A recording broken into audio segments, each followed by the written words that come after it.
Be up in just a couple minutes. Hit that like, share the show, everybody.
Morning.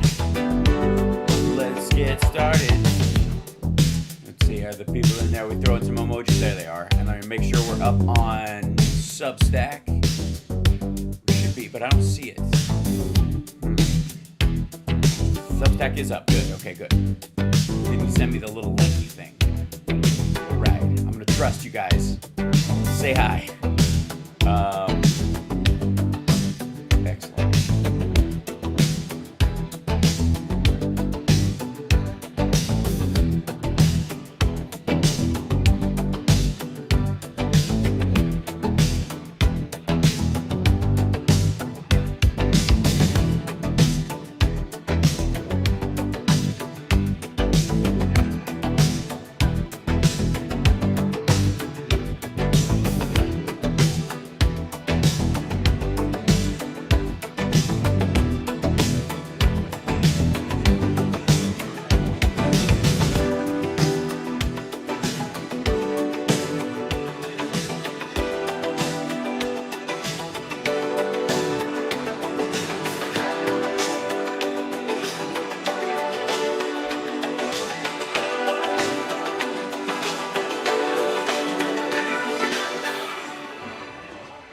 Yes.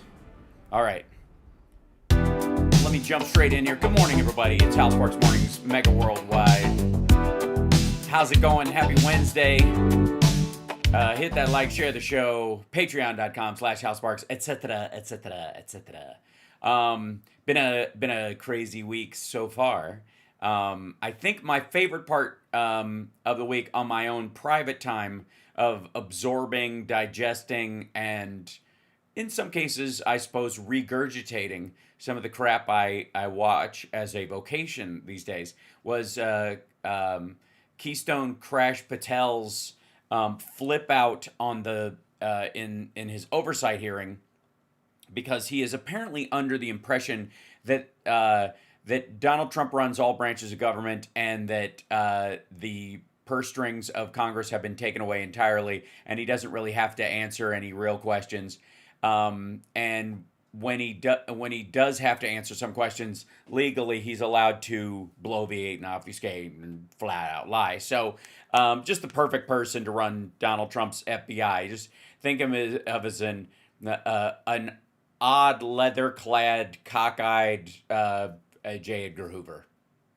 So, but I think the biggest joy overall beyond that, of course, is that Trump flew off to the British Isles, and they made up a fake ceremony for him so he could feel welcome. And everybody has basically just learned, like, this dough-headed fuck is so easy to manipulate that we'll just shower him with flattery. The American people who are sensible will basically recognize and ignore it. The psycho ones that follow him will be less inclined to carry out violence upon us, which, again, fear-based policies like this, not always the optimal, but sometimes, it's the best you can do on their part. And then Trump himself will basically give him, basically, that was cute, basically give them anything they want if they just make him feel like he belongs. So, and you know who belongs? The chat room. Hi, chat room.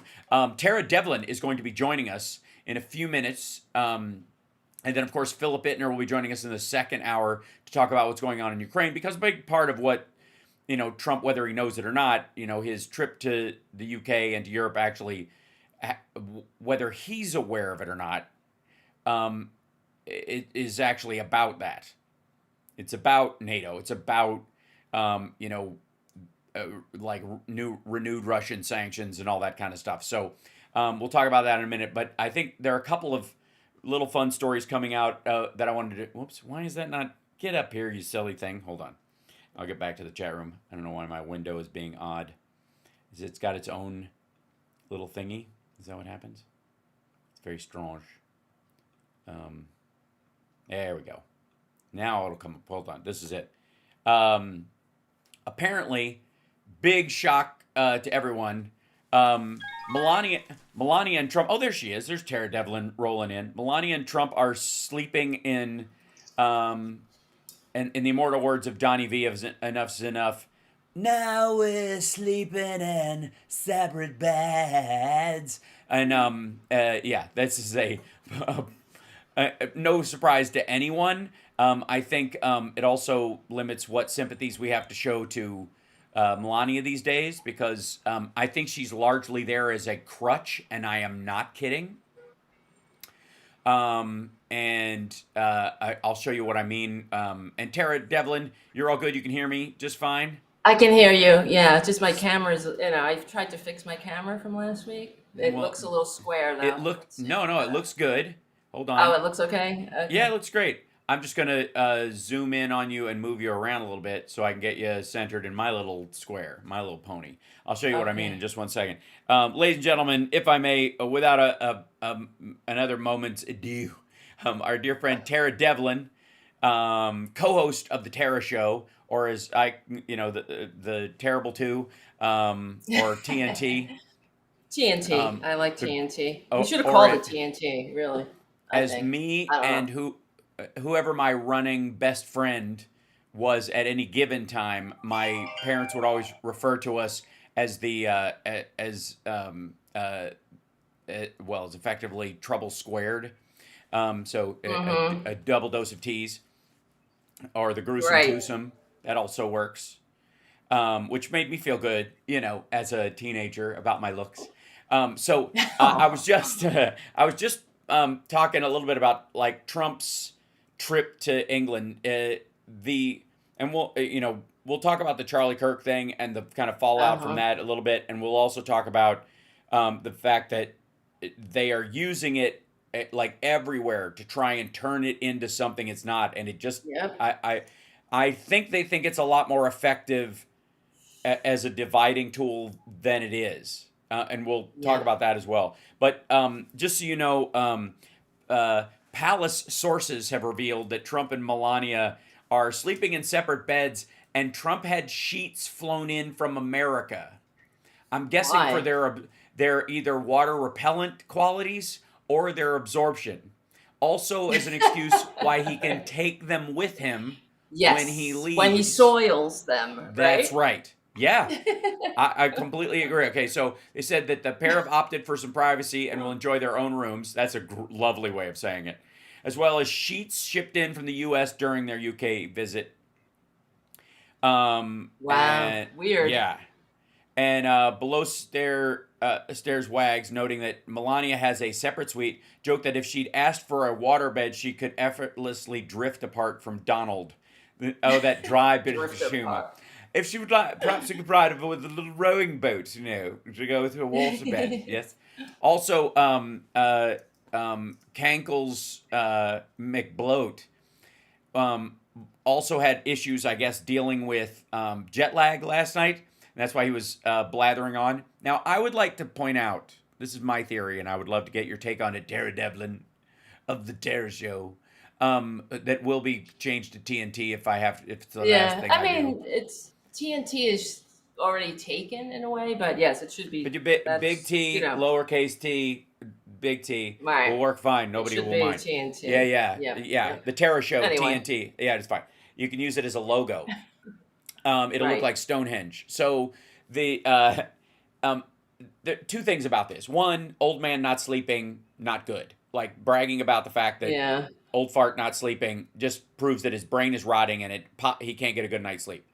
So it's not good, anyways. The other thing is that we both know that White House staff post in his stead and basically have got this strategy to post effectively 24 hours a day based on Mm, stuff so that there's a nighttime reaction group that if they want to show something, so it looks like he never sleeps, that to right. give this illusion, Definitely. because they think it makes him look strong and not Hmm. deranged. Right. So yeah, he like slammed the FBI investigation into himself. This is all stuff that Dan Scavino and those guys could write up. Um, and saying that the FBI was after Charlie Kirk and therefore aren't helping, even though at the same time Patel is saying that they figured it out in record time, even though the guy turned Oh, himself in. please. Then the other Right. part is, of course, next to someone who's actually 6'3", and It's always it, inconvenient. Yes. yes, it turned out. I'll see if I can find a picture of it, but it's yeah, there you go. There you go. That's Who, the Prince of Wales or whatever? yeah, yeah. That's the son. Yeah, Prince William. Yeah, he's 6'3". I suppose So he's, what is he, 200? What, Trump said he was Trump, 200 and, he's. I think he was like 185, 9 inches cut. Right? Was the the story? right. But yeah, there he is. Nope. Also, I would like to say that Trump may have been 6'2" at some point, which is how tall my dad is.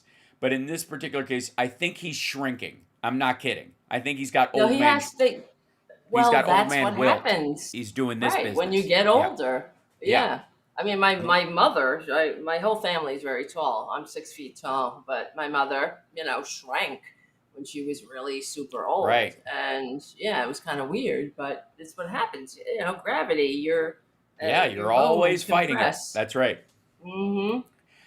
And So, yeah, lying, you're always fighting with your lie as well, right? If right. you Oh, craft a lie what a about this kind of stuff, yeah. right. He's so miserable. Just a miserable, ugh, Well, I cuss. mean, thank you What did, for raising the mood, because I got to say, that's the one good thing you could kind of rely on in this circumstance is that no matter how Trump attempts to feel like he's on top of the world, display strength, right. all this horseshit, the man is never not miserable. I Yes, cannot that's imagine. right.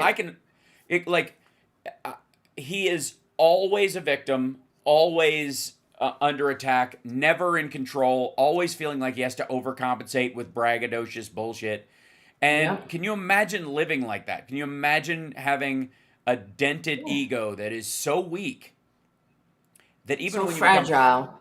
president of the United States, it's stunning to me. Like, it will never leave him. He will always be a victim, even though he won and re-won and became president twice, and he's got all these followers. All of them, it's all hollow, because ultimately he just wants Vanity Fair, Time Magazine, and CNN and rich people to like he him. wants that. He wants to be invited to all the A-list parties, but he will Right. never be invited. And also, he knows, this is what I think, deep down inside, he knows what a fraud he is. Yes. That's why he's so easily triggered and will, if you hit me, I hit back 10 times harder. If you have a secure sense of self, who cares if somebody calls you a name or says you're not successful? Well, who cares? Just keep it moving. Like why would you even give attention? It's ridiculous. So, I agree. I'm trying to hold on. I'm dealing with an audio issue, but I will work it out. Fear not, guys. If your audio is dropping, it might be a thing on. Just refresh. My audio? Should be no, mine. It's okay. Oh, okay. Fear not. So so there's obviously apparently, according to, let's see, I don't know if this is from the Daily Beast or whatever. Apparently, the reason he brings his own sheets is to not stain the sheets with, quote, tanning chemicals. What? I think they mean orange paint, or as I think famously Patton Oswalt referred to it, butt soup. You using the whole piss talk? You know what I mean? That he is clearly, oh my God! That's disgusting. he's internationally incontinent. I no doubt, like, and maybe he doesn't want to sleep in a diaper, so they basically bring a giant one for him to lay on. Ooh. Wow. Yeah. I'm sure. Yeah. Hey, he's 79 years old, going on 93. His brain is obviously tapioca, and his body was never that great to start with in its function and form, and it's just dissolving right before us. I'm surprised he's made it to this age, to tell you the truth, given his shitty diet. But we were talking about this last time. His mother was passed away when she was 99, something like that. So I think he's got. Well, the moms always last longer. The dad didn't, right? The moms how always. Old was Dad? I don't know. I'd have to look it up because I previously don't care. Right. Exactly. Right. Like I have to say, I'm enjoying like some of the pictures of him, because again, this is like proof that he's just never not miserable. He's in like, he's sitting there, goes, these things are smaller than I thought they should be, and I don't feel like a king. This thing's rickety, and my God, he's like the princess and the fucking pea about all this stuff. And then he's surrounded by all his favorite things. The hierarchy, intergenerational gold laminated bullshit, right? Yeah, gold Gilded, leafing. right? All this gilded shit. So. Yep, his hand, which he was hiding. Like lately, he's been pathologically hiding. They showed, this is I think the other hand, that he's got a little bit of makeup on. But this one's gacked up with the goo again. That's pretty bad. It's looking bad. I mean, you can see it with the naked eye from this far away. Wow. Yeah, it's bad. And that's the picture. There was a picture of Queen Elizabeth. Yes, who with had the bruise on her hand. The day before she died. Yeah. It's not a good sign. Yeah. So that again, he is not going to improve. And he is going to keep calling people scum and all that kind of stuff, not because he's being tough, but because his brain is failing. And that's what old people who are set in their ways with very little emotional breadth, they don't have a lot of emotions left in their head. It's almost like your body, as it's failing, goes into fight or flight. And his is all fight because he feels like he's got backup. Otherwise, it would be flight. So since he thinks everybody will basically cancel, fire, or nuke anybody that goes against him. He'll be in fight calling people scum and villains, and Ugh. he'll yell at reporters and all that shit. But All ultimately, right. right? None of it's Embarrassing. yeah. Mm-hmm. So let's see if I'll see if I can find the video of him too, walking down the steps. But I wanted to talk to you a little bit Someone about. on the, are you talking to me? Someone in the chat said, does she talk? Yeah, I talk. Yes, I'm getting I there. I'm talk, trying. I talk real good, Yeah, she speaks a so. lots. So they're used to Tara Dublin bulldozing, so we don't get to talk as Oh, much. I get But it. I Yeah. wanted to get your take on sort of like the Charlie Kirk shooting, and then the MAGA response afterwards, in what you're Yeah. seeing, and in and obviously Trump trying to weaponize it. Well, what they're doing is right out of the fascist playbook, Hearst vesseling his memory, and it just goes to show you. I mean, they have no interest in Charlie Kirk. They couldn't give a shit about him, his family, how he Mm-hmm. died. They immediately use it as a political weapon to divide, which is Mm-hmm. kind of a fitting end to that man's life, because that's all Mm-hmm. he did when he was alive, was divide and pour poison into the discourse, and that's what's so concerning. Everything is concerning about the way they're responding. But I was talking to my aunt yesterday, and she doesn't, she never heard of Charlie Kirk. She's an older woman, and Right. she was believing everything that they were saying about him. He's just some, young debater who went into hostile places and had open and honest debates with people. Prove Mm-hmm. me wrong. He wasn't debating. He was simply bullying, and there was no debate going on. There was no moderator. There was no Well, somebody yeah, one of the doing things, the. you're right. There was no moderator, and he would never cede a point when he lost. They would just move Yeah, on, and it would be agree to disagree, which is exactly the opposite of a debate, an actual debate. exactly. I would It was agree. I just would a technique. Right. Hmm. And on the one hand, like there's been a lot of like videos circulating of him being, because the right is freaking out and thinking that Israel planned this, of course, because they're falling into that he was he thought October 7th might have been either known about or planned, kind of the theory about Pearl Harbor, or if not a false flag, a Reichstag fire type thing, Mm-hmm. they allowed it to happen so they could do this stuff, and so therefore Netanyahu had him dusted off and stuff. That's where they are, a big Right. chunk of them, led largely by Candace Owens and others. And so there's videos of him circulating, because they're trying to defend the free speech point, of him talking to a gay conservative going, I don't agree with you being gay, I'm a Christian and I can't, but welcome to the conservative movement. There's this part with him disagreeing with Netanyahu that's floating around. And again, the reality is it seemed to be more opportunistic, so you won't find consistency in any of these things, but you'll find him on almost every side of an issue except the most liberal or the most accepting. Like, it'll always Mm. be weighted in this faux Christian conservatism. But lately he had been falling back into really being a Christian proselytizer, because that's where the money is. It's the same thing Glenn Beck Right. does. Glenn Beck is planning a church. I've always joked that I'm going to, when I'm done with this and Trump is gone, I'm just going to become the next Reverend Gene Scott, Why sitting not? with a horse farm, sitting in front of two chalkboards with a bunch of oh yes, I hire old playmates that like need a place to stay, and they run my horse farm for me while I sit around reading from the Bible in an easy chair, right?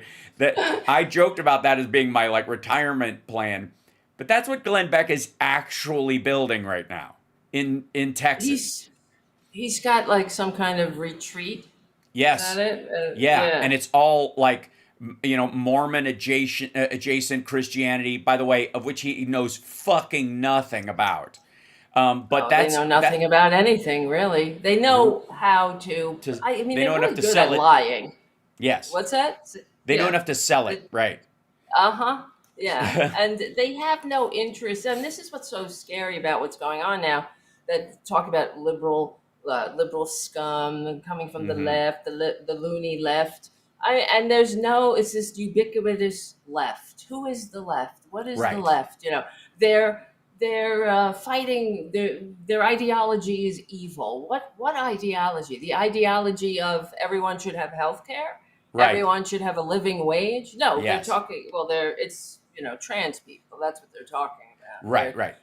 That's Well, they're evil. talking they're talking communists slash what they mean is cultural Marxists, which they blame for BLM and they blame for trans, or identity politics, and the that sort of fringe, while totally ignoring the Ashley Babbitt QAnon side of their fringe. Right. Again, lately I've taken to because there's so much overlap with these groups.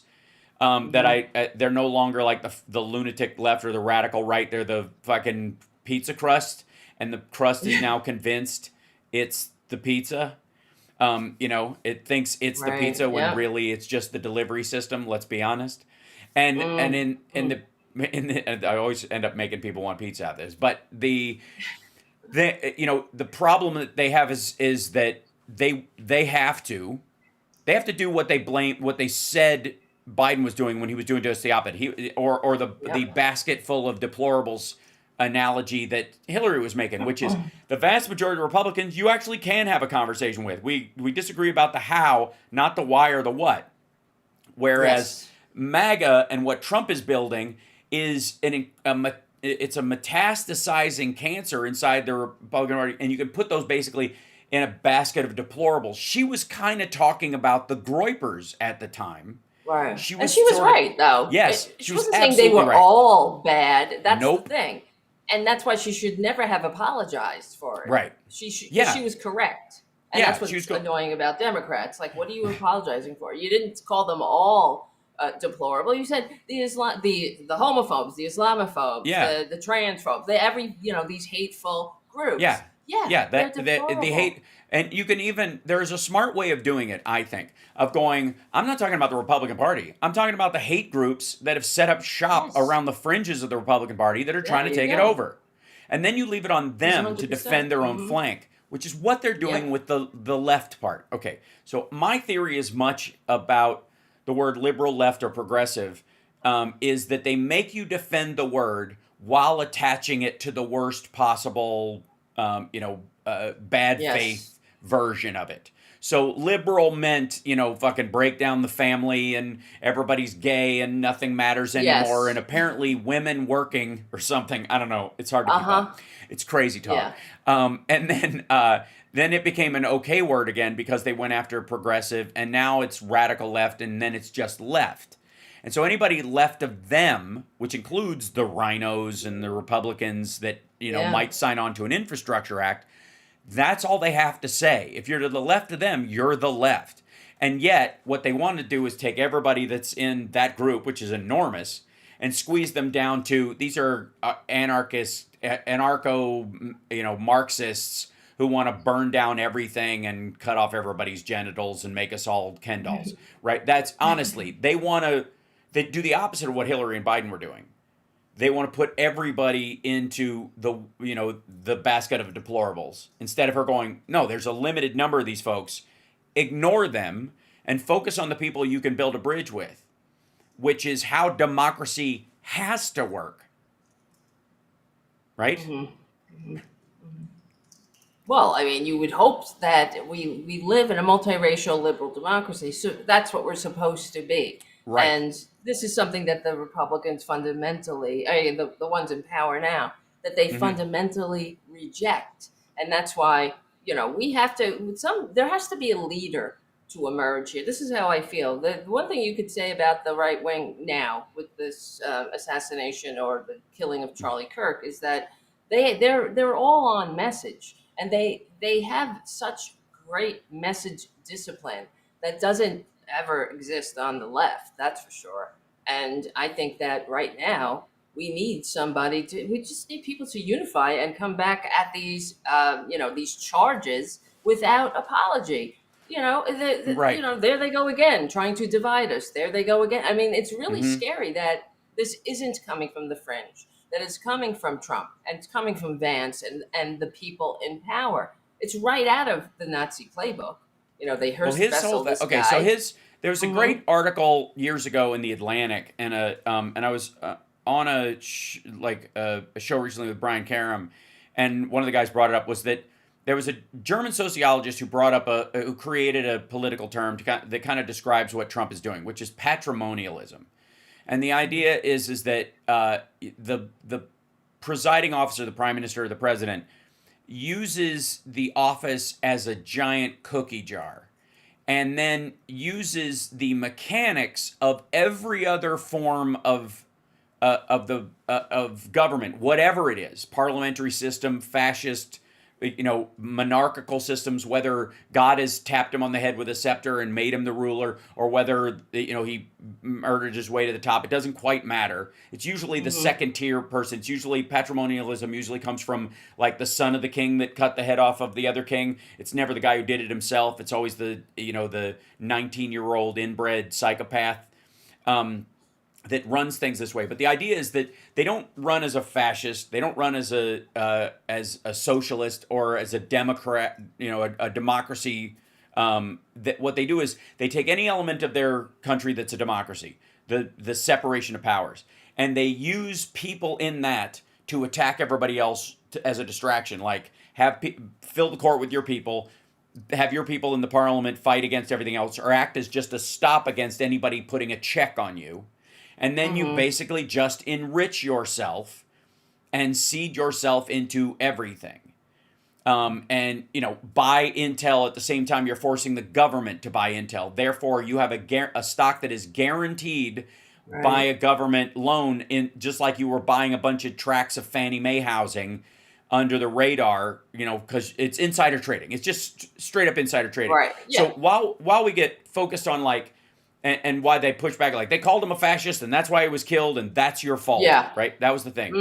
The reality is that they call everybody Marxists. When they do that, they don't just mean communists that want everything to be free. What they mean is Stalin and Mao killed tens of millions of people. To them, that is the same word as calling someone a Nazi. Again, Nazis were National Socialists, and people can argue about how honest a broker of National Socialism that Hitler was, but you can absolutely believe that the way they were going to establish a base camp for the German people was at the expense of everyone around them, that other people would work. Jews, Czechs, Polish people would be forced into slave labor so that the German people could live high on the hog and have a socialist structure, which is how Mao wanted it for the Han people. It's how the czars ultimately were deposed by people who basically did the same thing they were doing under the name of communism. So it's not really that different.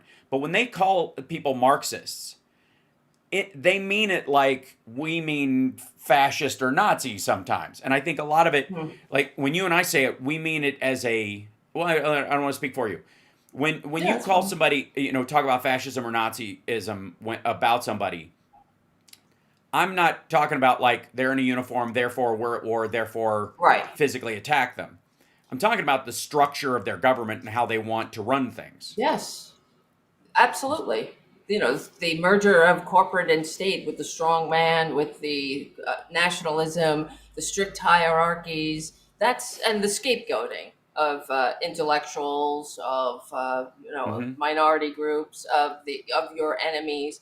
This is exactly everything that they're doing is pretty chilling to me because it does have these historical parallels. Agreed, but I think we could both agree that Mao was a true believer in whatever he was doing, like the Ayatollahs are true believers in what they're doing, like Hitler was a true believer in what he's doing, whereas I don't think Trump is.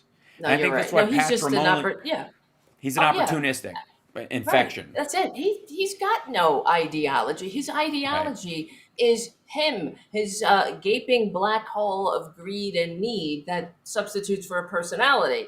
That's that's his ideology. That's why it always drives me mad when they're like, oh, he used to be a New York Democrat. He wasn't a New York Democrat. He lived in New York and he gave money to Democrats because Democrats are in power here. Right. Yeah. So it has nothing to do with him giving a shit about what Democratic policies were. He's a grifter. You know, that's it. Well, and that goes to play the game. The sort of the immovable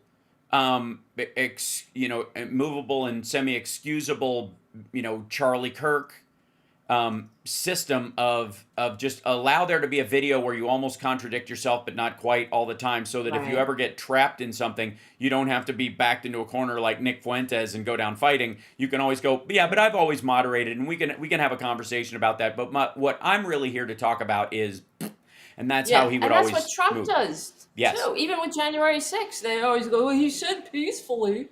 He said go there peacefully. He said that once, peacefully.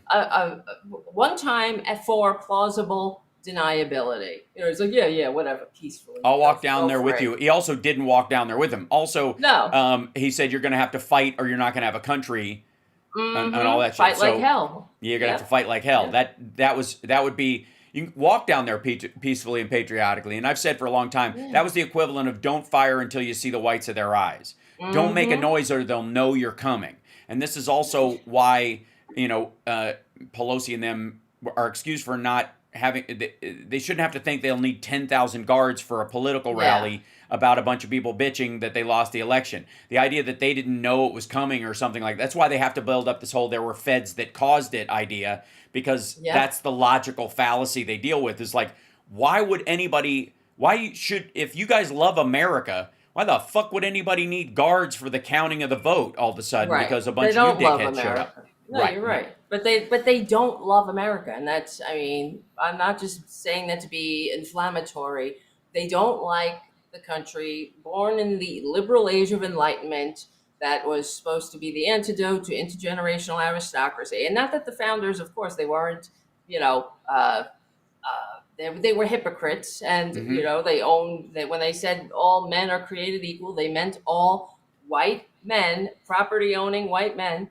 But they certainly wrote a very progressive blueprint from which to build upon. And every time we get closer to expanding the franchise, to making, a more perfect union, that's when the Republicans, they don't even want to, they will throw the whole damn thing out the window, as we saw on January 6th. Right. They don't care. It's about power. It's about, and ultimately the power to destroy the system that the founders entrusted to us. Really, that's my opinion. Even look at JD Vance. He said that one of the, I don't know if it was the most, but impactful moment of his life was when he met Peter Thiel when he was at Yale. Peter Thiel came to speak at Yale when he was a student, and that's how he met him. And Peter Thiel not only funds JD Vance's entire pre-political career and post-political career,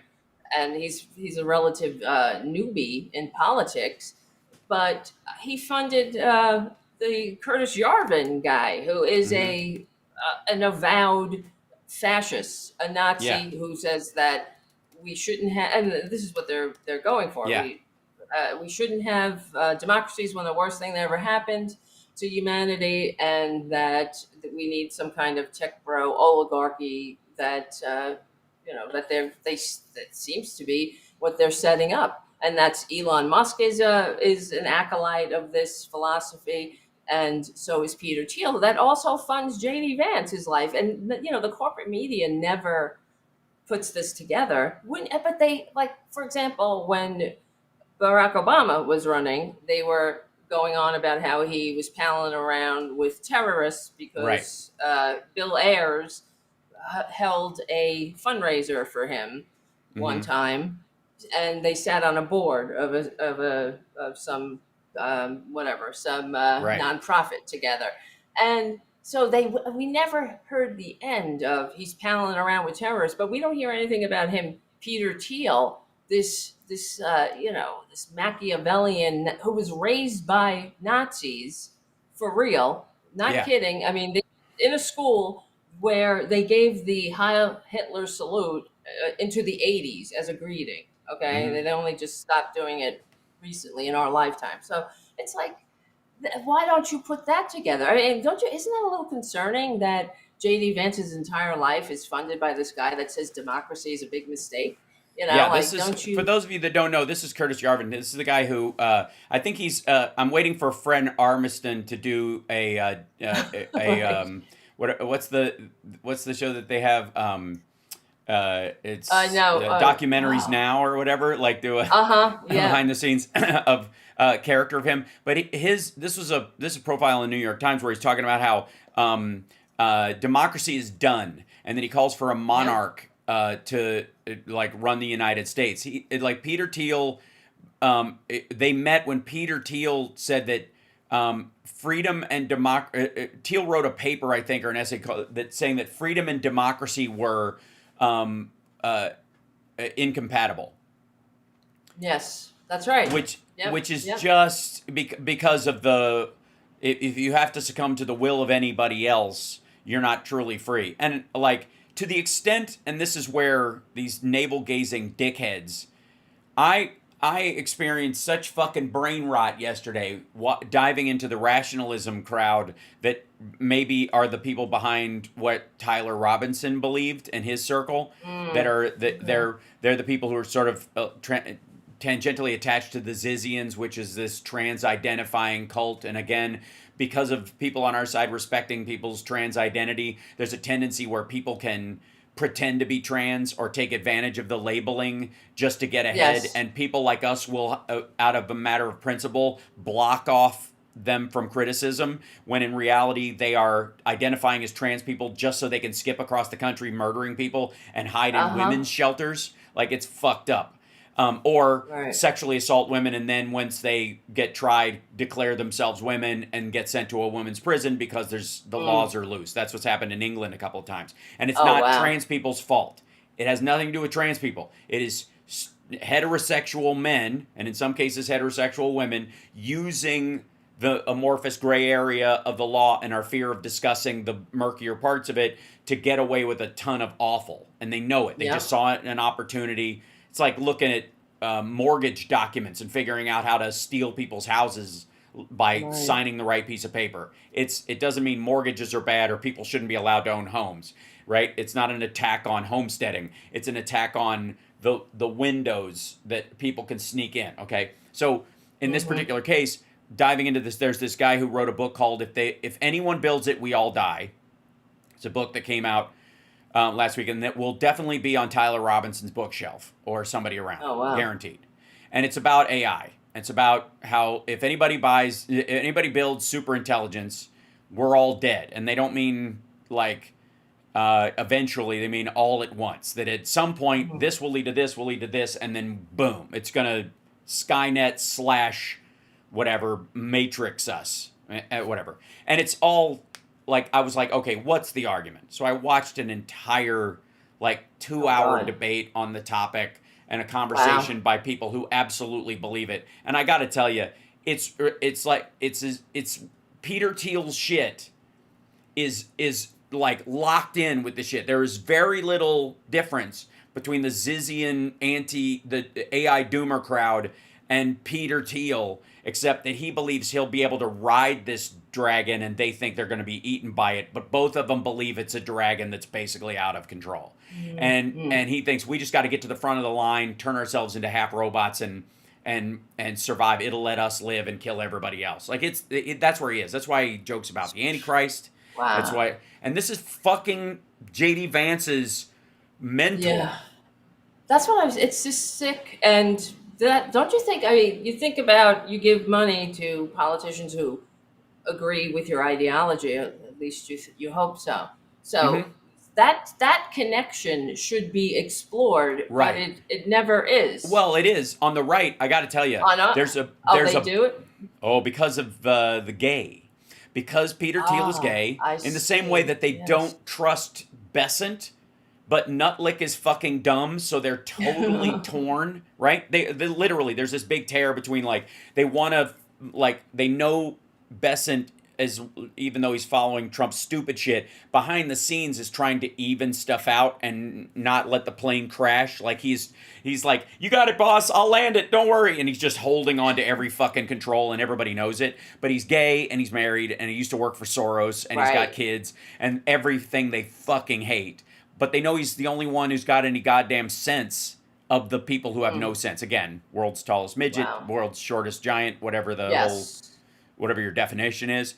But they know Nutlick and especially Navarro are fucking morons, so they're torn. Same thing with Teal. They're like, they want JD Vance to be the like, you know, hillbilly elegy guy, but they all know he's gay, and they all know his wife's a beard, and they all know he's, you know, he and Peter Thiel were fucking at one point, and that Thiel decided that he would, you know, deliver him to the Trump team and gain the control over it, you know, with their the former PayPal mafia guys would bury the hatchet, Elon Musk mainly, and they would get guaranteed $1 trillion contracts that would set them ahead of everyone else. The automatic cars, the military contracts, fucking robots, all that shit. They were going to guarantee themselves that way in, and that was by funding Trump's entire campaign if he takes Peter Thiel's sock puppet. That's, I mean, and all the maggots know it. They all know it. They all look at him with his eyeliner, and their homophobic radar, just like, well, their anti-gay radar. I'm not a big fan of the phobias. Just pegs, and they're like, dude's gay, he's gay. Like, that's where their brain is. Didn't he write in his book that he didn't think that he fit into any gender norm? Right. He thought he was gay, or he might be trans, and he went to his aunt, and they had a nice discussion about it, and blah, blah, blah.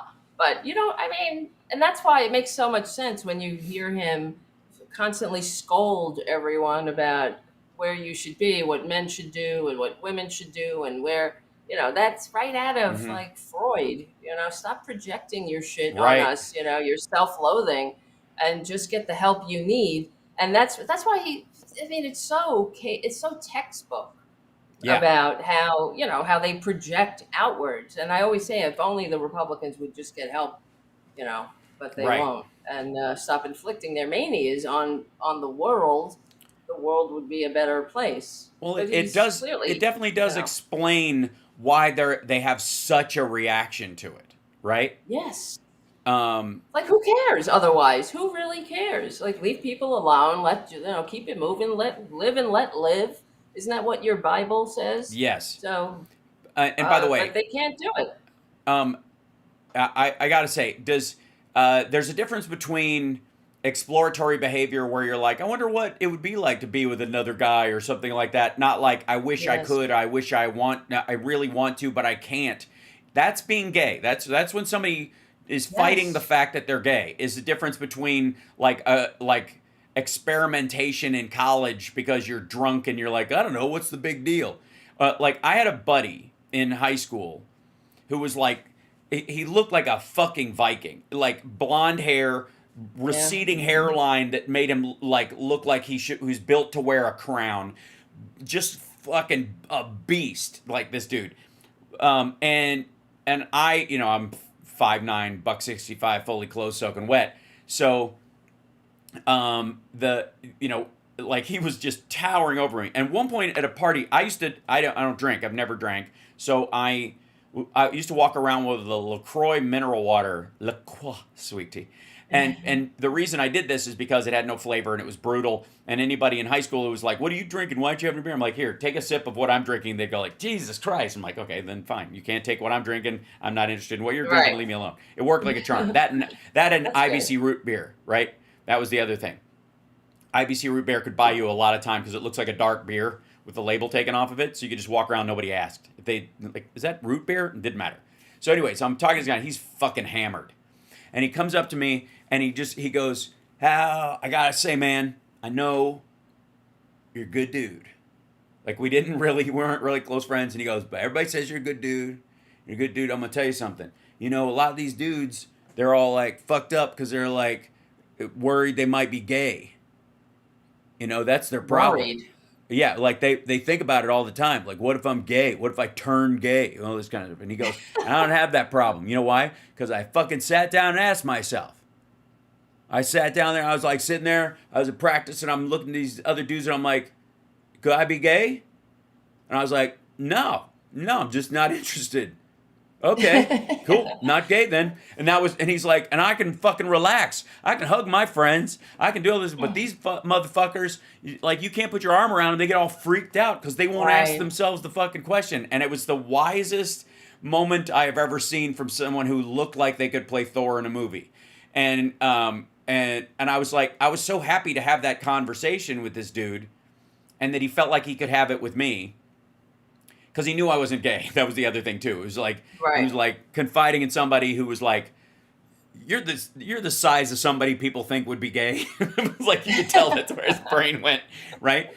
And I was like, I was like, I commend you.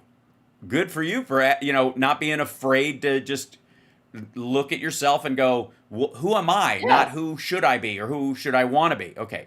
So the thing with Vance was, Vance experienced something at one point, according to his book, where he was attracted sexually to another man and started going, uh-oh, I'm gay, uh-oh. Mm. And Yeah, but I mean, like, it's not really that much. Don't you just know I'm gay? So you just know. You either, I don't know. There's no. Where'd you grow up?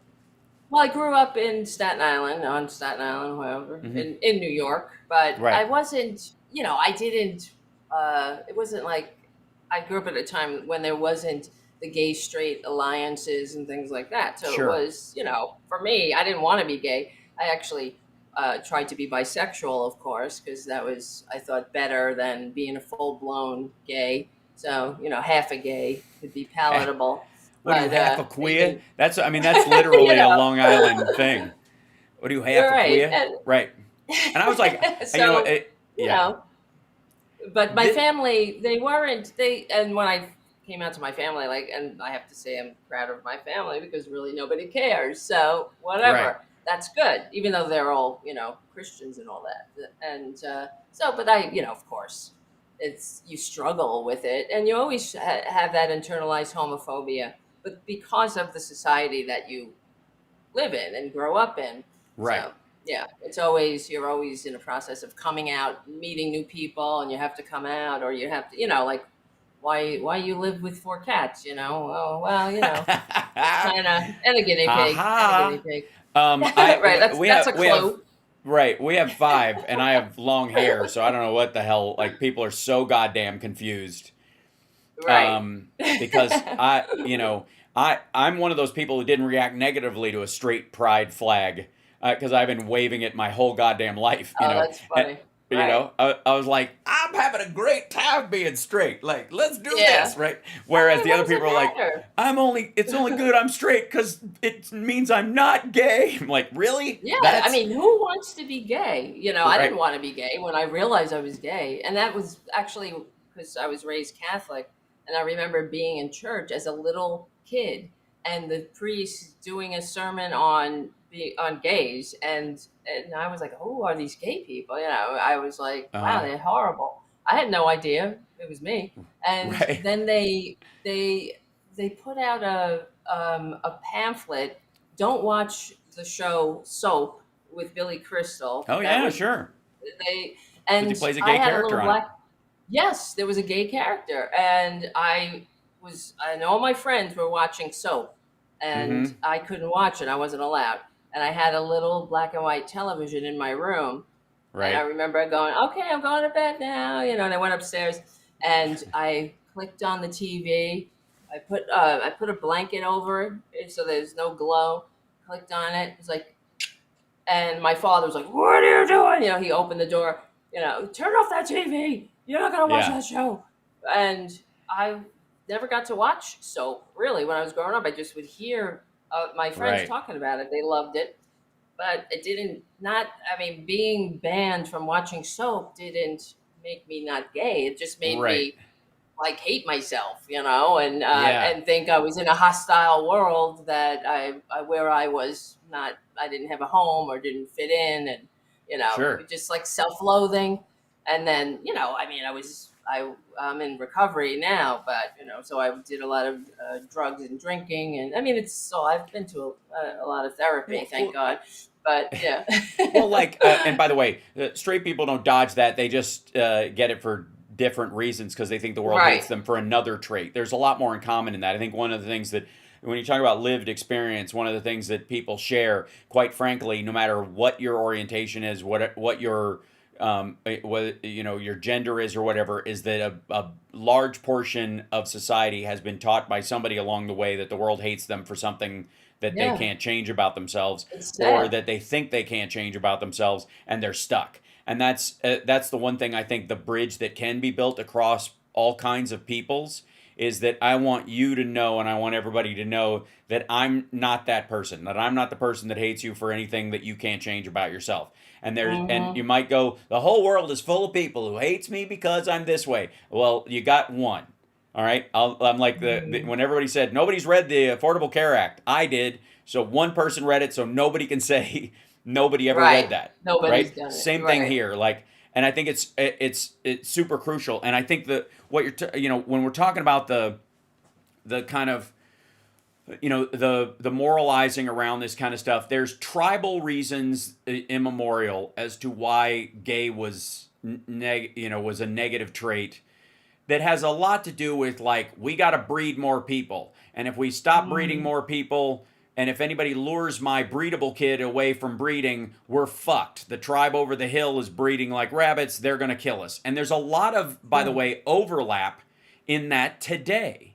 Look at Elon Musk's whole, like, we're not Oh having enough yeah. kids thing. The heart of a big portion of this is, and look at how they're talking about Tyler Robinson, like he was turned gay by Yep. the people Yep. around him. Like when they first thought he was the trans one, and they could go, oh, another trans shooter. They were very happy to do that. Then Laura Loomer, it wasn't Laura Loomer, it was and Nancy Mace. Nancy Mace coming out, all of a sudden she went from, Oh, like, I we know. need to give this person the chair, to who could have led this boy astray. Uh-huh. Right? Uh-huh. He was He obviously with a needs our trans, prayers. somebody was Right. transitioning to trans, so he's obviously straight. He's just been led into this with promises of some, Marxism, blah, blah, blah, whatever her bullshit was. But that it has a lot to do with this, and it always has, with demographics and child safety. So there's these two groups Mm. that they fear the most. You will lure my perfect breeding child away from the world of breeding, so I won't have any kids, and so my tribe will die.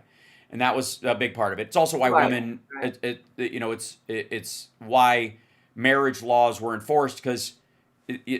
cousin fucking gives you weird goddamn kids, and so we have to keep a registry of who's having kids.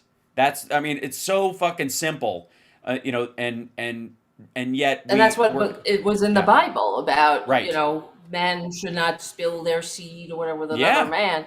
It was it's equal about, like to, you're yeah, saying, right. population and them dying out, not having Right. Well, it's why you don't eat pigs and you don't eat shrimp. Well, because spoiled seafood will kill you faster than almost anything else. That's right. Yeah. And they didn't. There was no refrigeration. Same thing with pork, trichinosis. So all of Leviticus can be seen as a blunting attack on early death that a tribe was trying to Hmm. do. And I think one of the most brilliant things that the Jewish people ever came up with was, you're Jewish because of your mom. And Philip Ittner's waiting in the Right. wings. We'll bring him on in just a minute. I want to remind Okay. everybody that Tara's got her own show called Tara Busters on Fridays, and then Yes. Tuesdays and Thursdays she does a show with our dear friend Tara Dublin, who does indeed rock and has a book. I don't know if you know this, but she has a book she's selling. I And do. I yeah, heard that's true. something about it Yeah, something about that. once or twice. But that all this stuff is based on, that if you're Jewish because your mom was a Jew, and the reason they came up with that is because in the Muslim expansion they raped people out of existence. The way that they created more people was that they would move through areas and rape everyone, and that child is now one of us. Because the man was the person, it was all patrimonial lineage. It was, patriarchal lineage. You switch it Right. to a Right. matriarchal lineage, the impetus to rape all your women goes out the fucking door. Right. Yeah. It was brilliant. And it's a strategy. It literally changed at one point and became a decision to stop the rapes from the Muslim Wow. expansion. I never thought Like, of that. It, That's it good. like well, it Hmm. goes to, like, whatever 3/5 of a person in the Constitution, Right. because in the South they wanted slaves to count as a person, and they would get a vote based on that person, but that person didn't get to vote. And in the North, they're like, we want them to count as a person and to have a vote. And so the split, size-wise, North to South, was 3/5 of the voting public was in the North, and the other part was down there. And so you can't count your slaves as part of your population for congressional representation because you're not allowing them to have a vote. So they count as 3/5 of a person. That's why. It wasn't that that the people who were writing the Constitution viewed them as less than human. It was because the South wanted to have them as a constitutional mandate for a person, but not allow them to vote or participate in democracy. And like that was at that time, that was the only way they could mitigate it. So we need to, that'll be our next conversation, Tara Devlin, who also rocks. Because I believe that, because one of my philosophies, or whatever, the hypothesis is that we have been entirely too lenient on conservatives throughout our history, and that includes the 3/5 compromise, all these compromises, letting them those compromises. There was no option, though. The leniency, and I'll push back on this in one area. The leniency presumes there's another option. It presumes you could have done something different at the time. Right, at the time, exactly. And it was. But what about I believe that Lee, after the Civil War, one of the worst things that happened is that Grant let Lee off the hook and said, goodbye, have a nice, just don't sin anymore. And he was actually surprised about how lenient Grant was. And I think, we've had this tradition where the conservatives have took up arms against the Constitution of the United States, and we've simply let them off the hook. And now we have January 6th on top of it. Another example. Yeah, I think that's wholly different. I don't think that you can even tie that to when the country was barely formed to now, when we've got a structure that we can fight back against. That'll be a great conversation. I would love to have that. The next time we're on, that's what we're talking about. Let's do it. We're talking the historical arc of leniency. I love to. And let's do it. Yeah. Let's do it. Because anyway, we've had such a short history. It's disgraceful that Trump's going to preside over our 250th year, but we've had so many opportunities. If he makes it. Right. That's true. And I don't mean because somebody will do him in. I'm not asking legally that. I'm and not peacefully, advocating. I mean, he's got a lot of stairs between him and that day. And they're not getting any better. All right, you're awesome. Thank you so much, Tara Devlin, for being on with me today. The Tara Show Tuesdays and Thursdays, and of course, Tara Busters is her Substack and also her Friday show. Thanks Friday so much. Show. All right, we'll talk again soon. Talk to you soon. Bye-bye. Excellent. Bye. There she goes. And then I will pop in our dear friend Philip Ittner in just one second.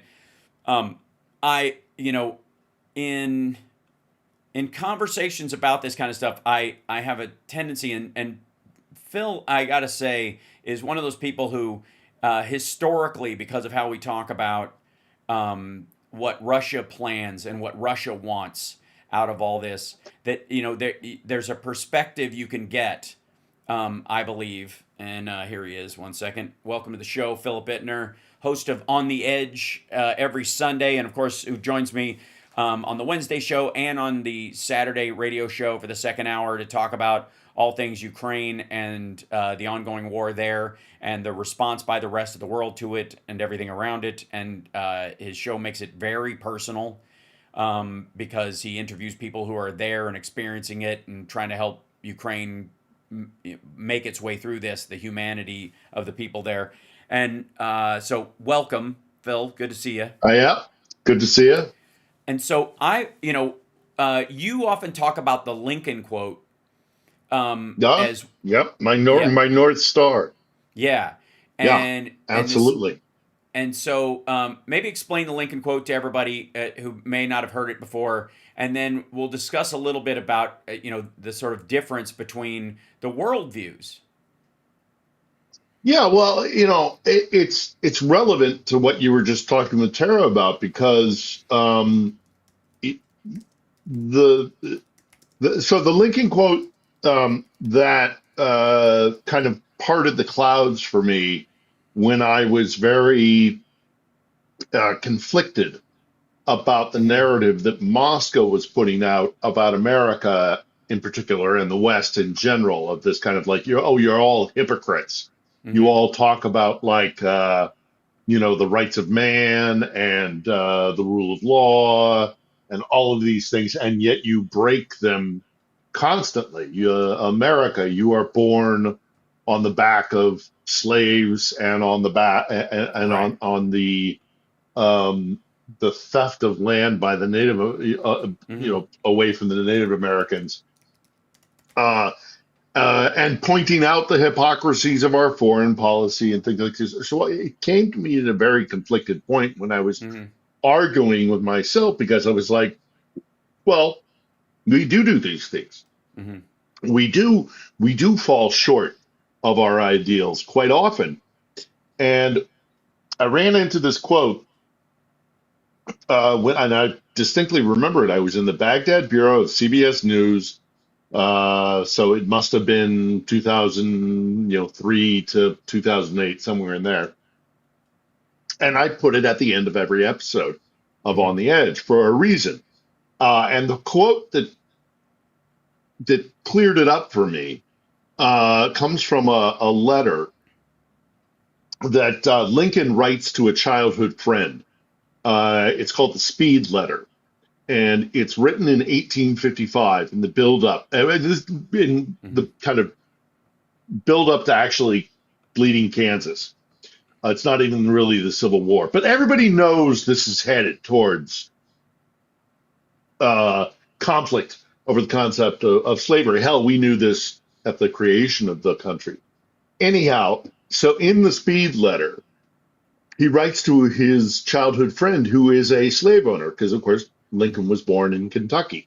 And in it, he writes, look, you guys have always been with us from the creation of the nation. The guys who say, independence and human rights and liberty, but what you mean is liberty for people who look like me, or who are like me. And I disagree with that. And so to get to specifically, and I always paraphrase it because I get it wrong, even after all these years, is, we began this, the quote is roughly, we began this nation with the idea that all men are created equal. We are now at a place in our history where we consider all men are created equal, except for Negroes, foreigners, Catholics, and I think he has another category in there. He said, if the people who hold that mentality ever actually take command of this project called America, I would rather immigrate to a country like Russia, where at least they don't pretend to have, that they govern without the base alloy of these, these hypocrisies, or, these lies. And so what he is in essence saying is that at least we try. Yeah. At least we want to be better. The idea, we fall short of it all the time. We have elements within our nation who actually only play lip service to it, but who really want to be white Christian nationalists, supremacists above other elements of the nation. And that to me is a lie. I'd rather just go to Russia and forget about any pretext of being record, better. By the way, too. And that's 1855, by the way. Right. 1855, and he's talking about Russia. Right. And also in Russia did not, hold on a second. Let's see there. Okay, I will ask about that. And Jen, thank you so much for the gifted memberships. Oh my God. So he said, I think it was just Negroes, foreigners, and Catholics were the three groups that he pointed out. It's because it was a letter about the Know Nothing Party, but which was Rising and whatever, which is a great name for the modern Republican Party.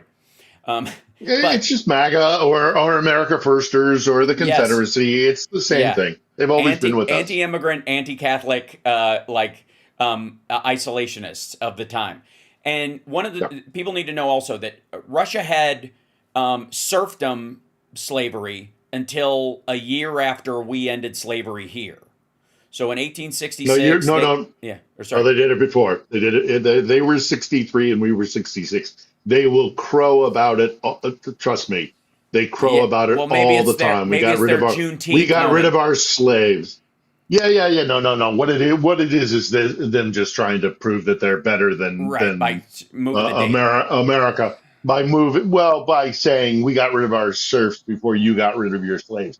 Yeah, but the rest of Europe got rid of their serfs in like the 16th century. It took you another 300 years to come yeah. to parity Well, also with your right now, neighbors.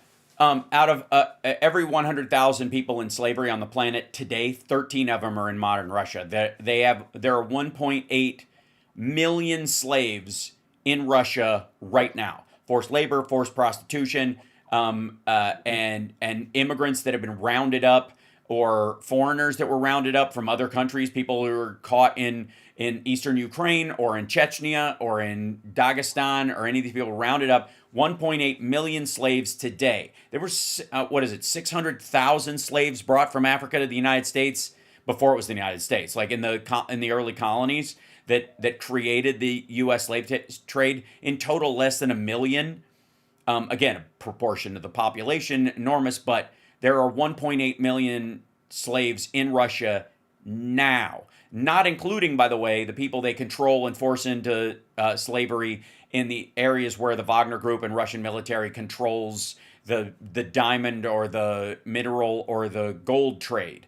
As bad as people think fucking Starbucks showing up in India is, or Coca-Cola's search for more water, what the Russians do throughout Africa isn't even remotely like they don't pull any punches about it. They're like, it's basically a point of pride. Or the And so DPRK.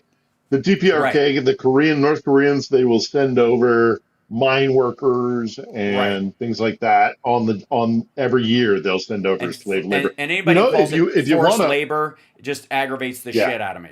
It's slavery because you can't leave, you can't not work, yeah, and you won't live if and you you, don't. yeah. That's slavery.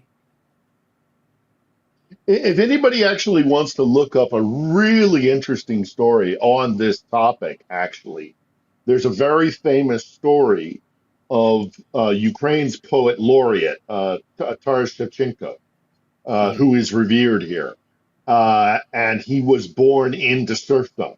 He was born as a Ukrainian serf in Moscow's empire.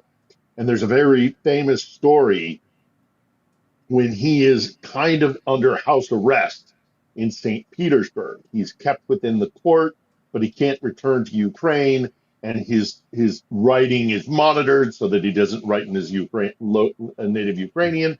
And he meets a former slave in 1858. There's this former slave, Ira Aldridge, who has become a famous American actor. He's an African American actor, and he's in St. Petersburg performing Othello.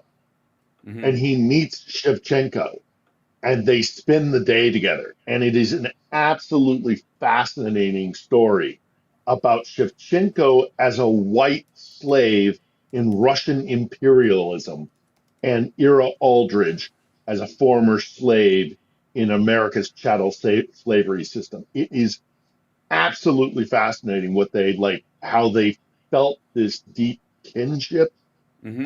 how they saw the world in the same way, as these kind of like, you have been elevated to this place because of your talent. Shevchenko was an amazing artist. He was Mm-hmm. a poet, a writer, but as a Ukrainian, he couldn't write in his native Ukrainian, and he was born into serfdom, and he was only lifted out of serfdom by his artistic talent. And Ira Aldridge mirrors that story as a black man born into chattel slavery, but Mm-hmm. later emancipated and becomes elevated because of his acting ability. And these two men meet in St. Petersburg.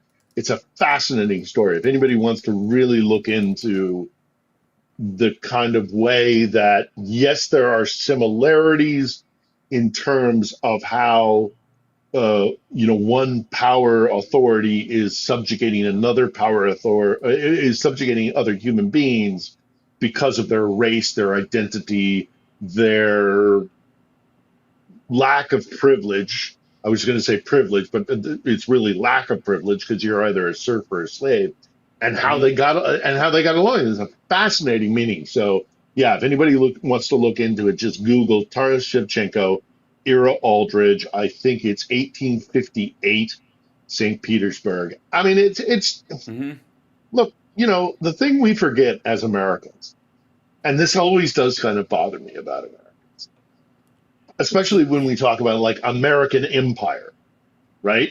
Yeah. Is that we loathe these things because we are American. Right. That it is our identity as Americans because we are the project. We are the exception to the rule. The rest of the world has slavery. The rest of the world has a lack of the rule of law. The rest of the world does not believe in honest You're certainly not going to have a civil war about it with the ones amongst them that want to continue it. No.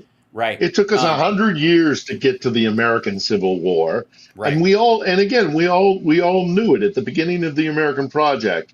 Everybody knew that based on the document, this is where we were headed. Right. Yeah, exactly. And it is because of our Americanism that we find these. I kind of make the joke of, like Americans hate empire, especially when they're involved in it. Right.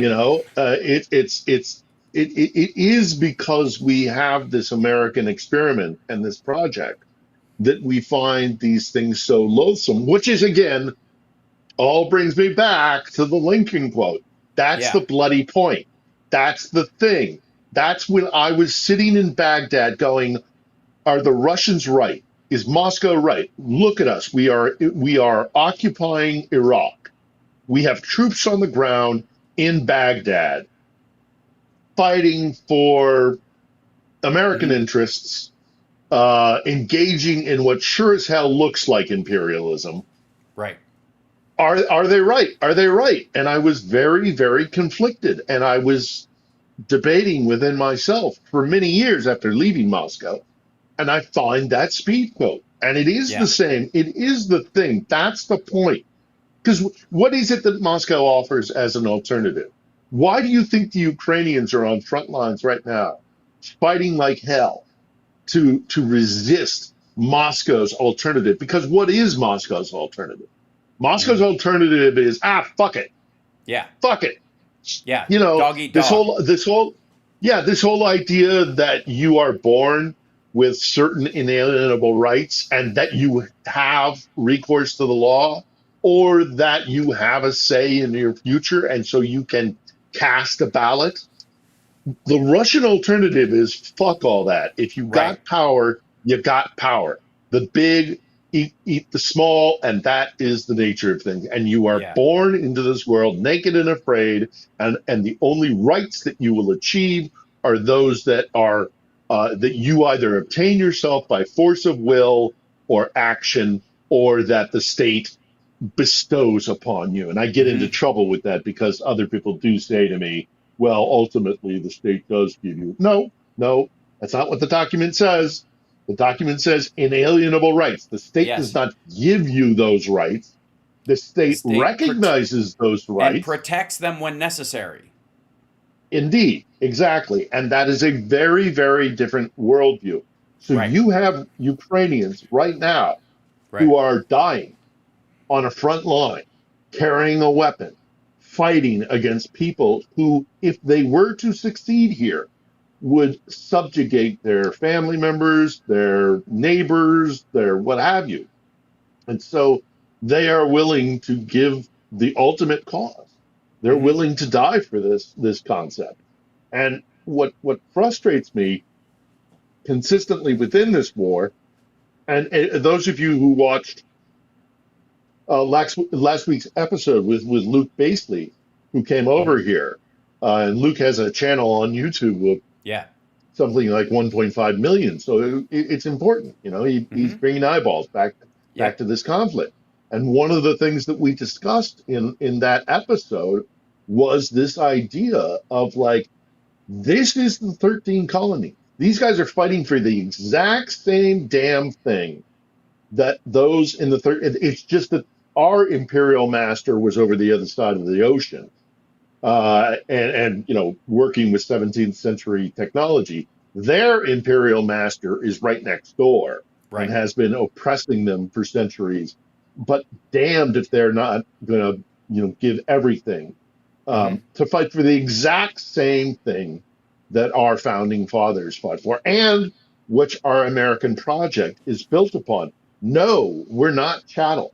I am not grist for the mill of the state. Yeah.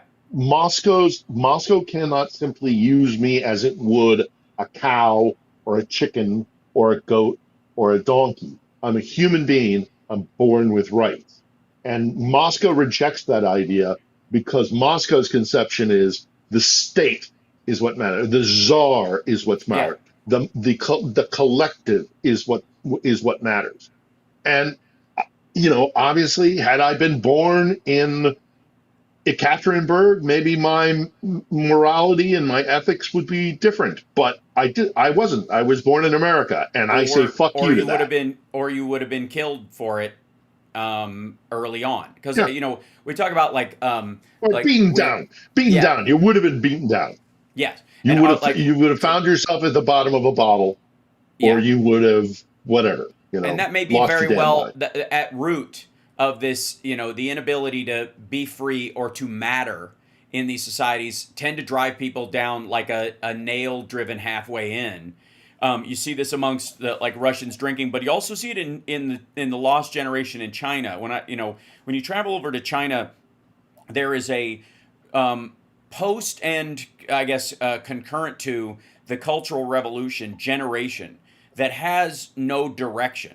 That they were crafted on this idea that there's going to be this communist sweep in and everybody's going to have a job and there's going to be your life is going to have meaning, and there was all this fucking posters everywhere. All that gave you this hope about how your life was going to turn out, and it didn't. It became a kleptocratic pile of shit, just like modern day Russia in that regard. While still calling itself communism or whatever, it turned into something that left you on the wayside. And there are these dudes, and all they do all day long, most of them are in their 60s now, some of them a little older, that walk around smoking cigarettes and just whiling their day away doing fucking nothing, hoping to turn in a stranger for the cash reward. So they call them evil uncles when you're traveling over there. If you're a foreigner and you're in the country, they'll start gathering around you whenever you're doing something, and they're watching you and smoking cigarettes like they like this low-res TV spy from 1965. But they don't have any hope. Like, they just don't have any direction because they were promised this bill of goods, and they can't act beyond it. So instead of fighting back against it, instead of standing up or questioning it because they're afraid to, or they couldn't, or it was dangerous or whatever, they look like a bent nail. They look like somebody when you hammer a nail and it isn't going in, but you keep hitting it until it starts crooking, and then you're just like, fuck it. They all just walk around these fucking bent nails everywhere. It's really fucking sad. And I think the Lincoln quote that I go to all the time is that I think it's something along like in giving freedom to the slave, we guarantee we assure the freedom of the free. Meaning that if somebody is in slavery somewhere in your country, then you never really are.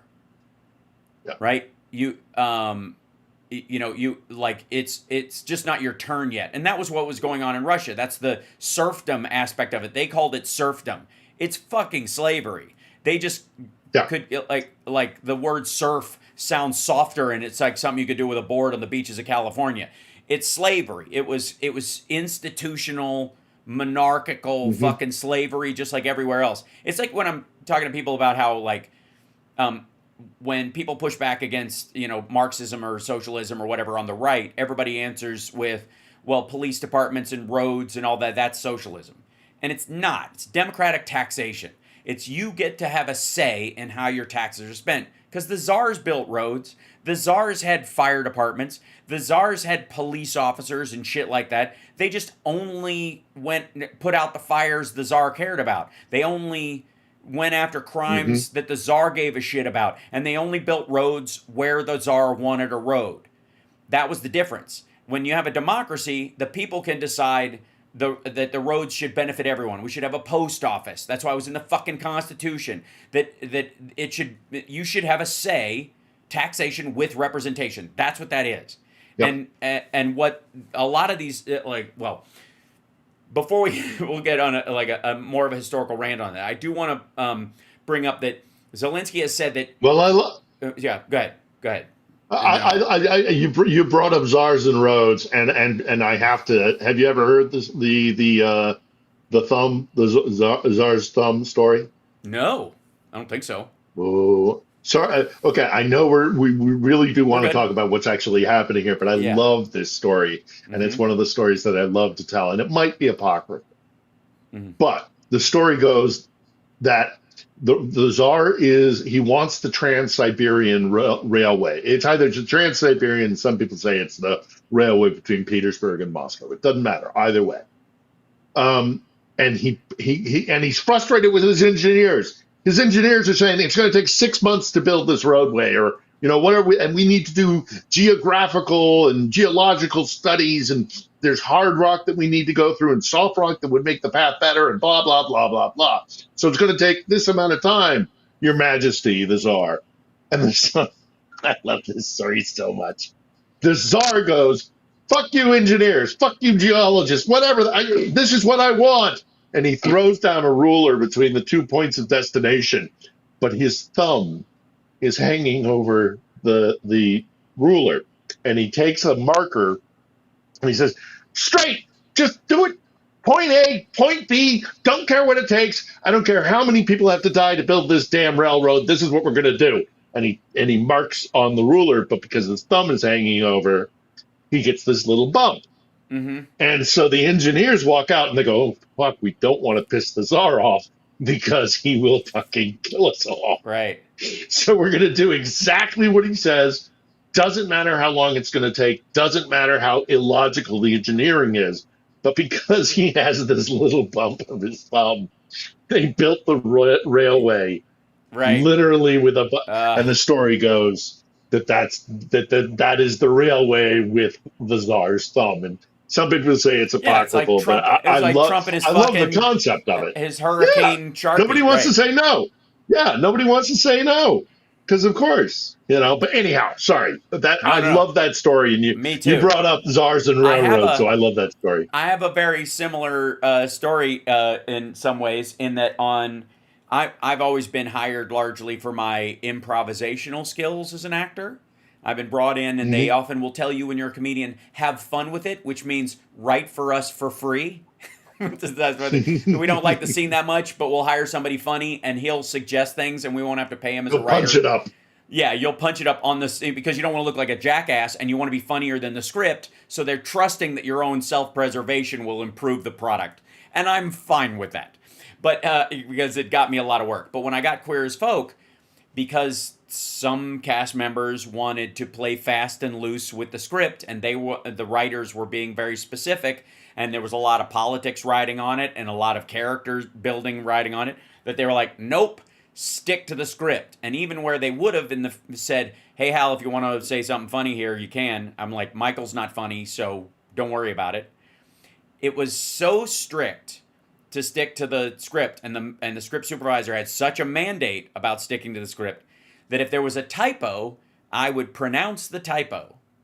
I would fuck up the word and reverse the consonants to say, like if it was, stepped and it just said steps or something like that, I would just say what the broken word was and let them correct me. Because I was like, first of all, maybe you wrote that. Maybe they're writing a cool thing where not everybody speaks perfectly. Some people fuck up when they're speaking extemporaneously. Michael would be one of those people. So if you guys say so, dude can't pronounce, traffic. If you write Tarfik on there, and I'm going to call it, we're stuck in Tarfik. You know what I mean? And like, there's even I think a highlight reel from season 2 that has a bunch of those in there because I'm pronouncing the typos because I was like, I'm not gonna catch any shit, and you know, and it was also a way for me to be funny on set without stepping over the boundary that they had set up, so I would not offend the czar of the show. There you go. Right? So Yeah. very like similar in an artistic sense in that one. This is true. Now, one of the things that you know that has come up, and Zelensky talking about this, and I want to talk about this a little bit, is that Russia, I guess, was hoping their 50-day, 10-day, 2-week pause from Trump and all that shit would allow them this window where they could punch through, and it didn't work. Not only did Biden provide the Ukrainians with at least a year's worth of stuff as of whatever, January 19th of this year, you know, that's why shit was going out the door as fast as fucking possible and already requisitioned, already sent overseas, all that kind of stuff. They were just dumping stuff. The month of December was fucking insane that they were sending stuff to Ukraine and making secondary orders so that if Trump came in and shut them down, it wouldn't necessarily slow down what Ukraine was doing in the first 6 to 8 months, but it would fuck up Arkansas's armory that was making the shit.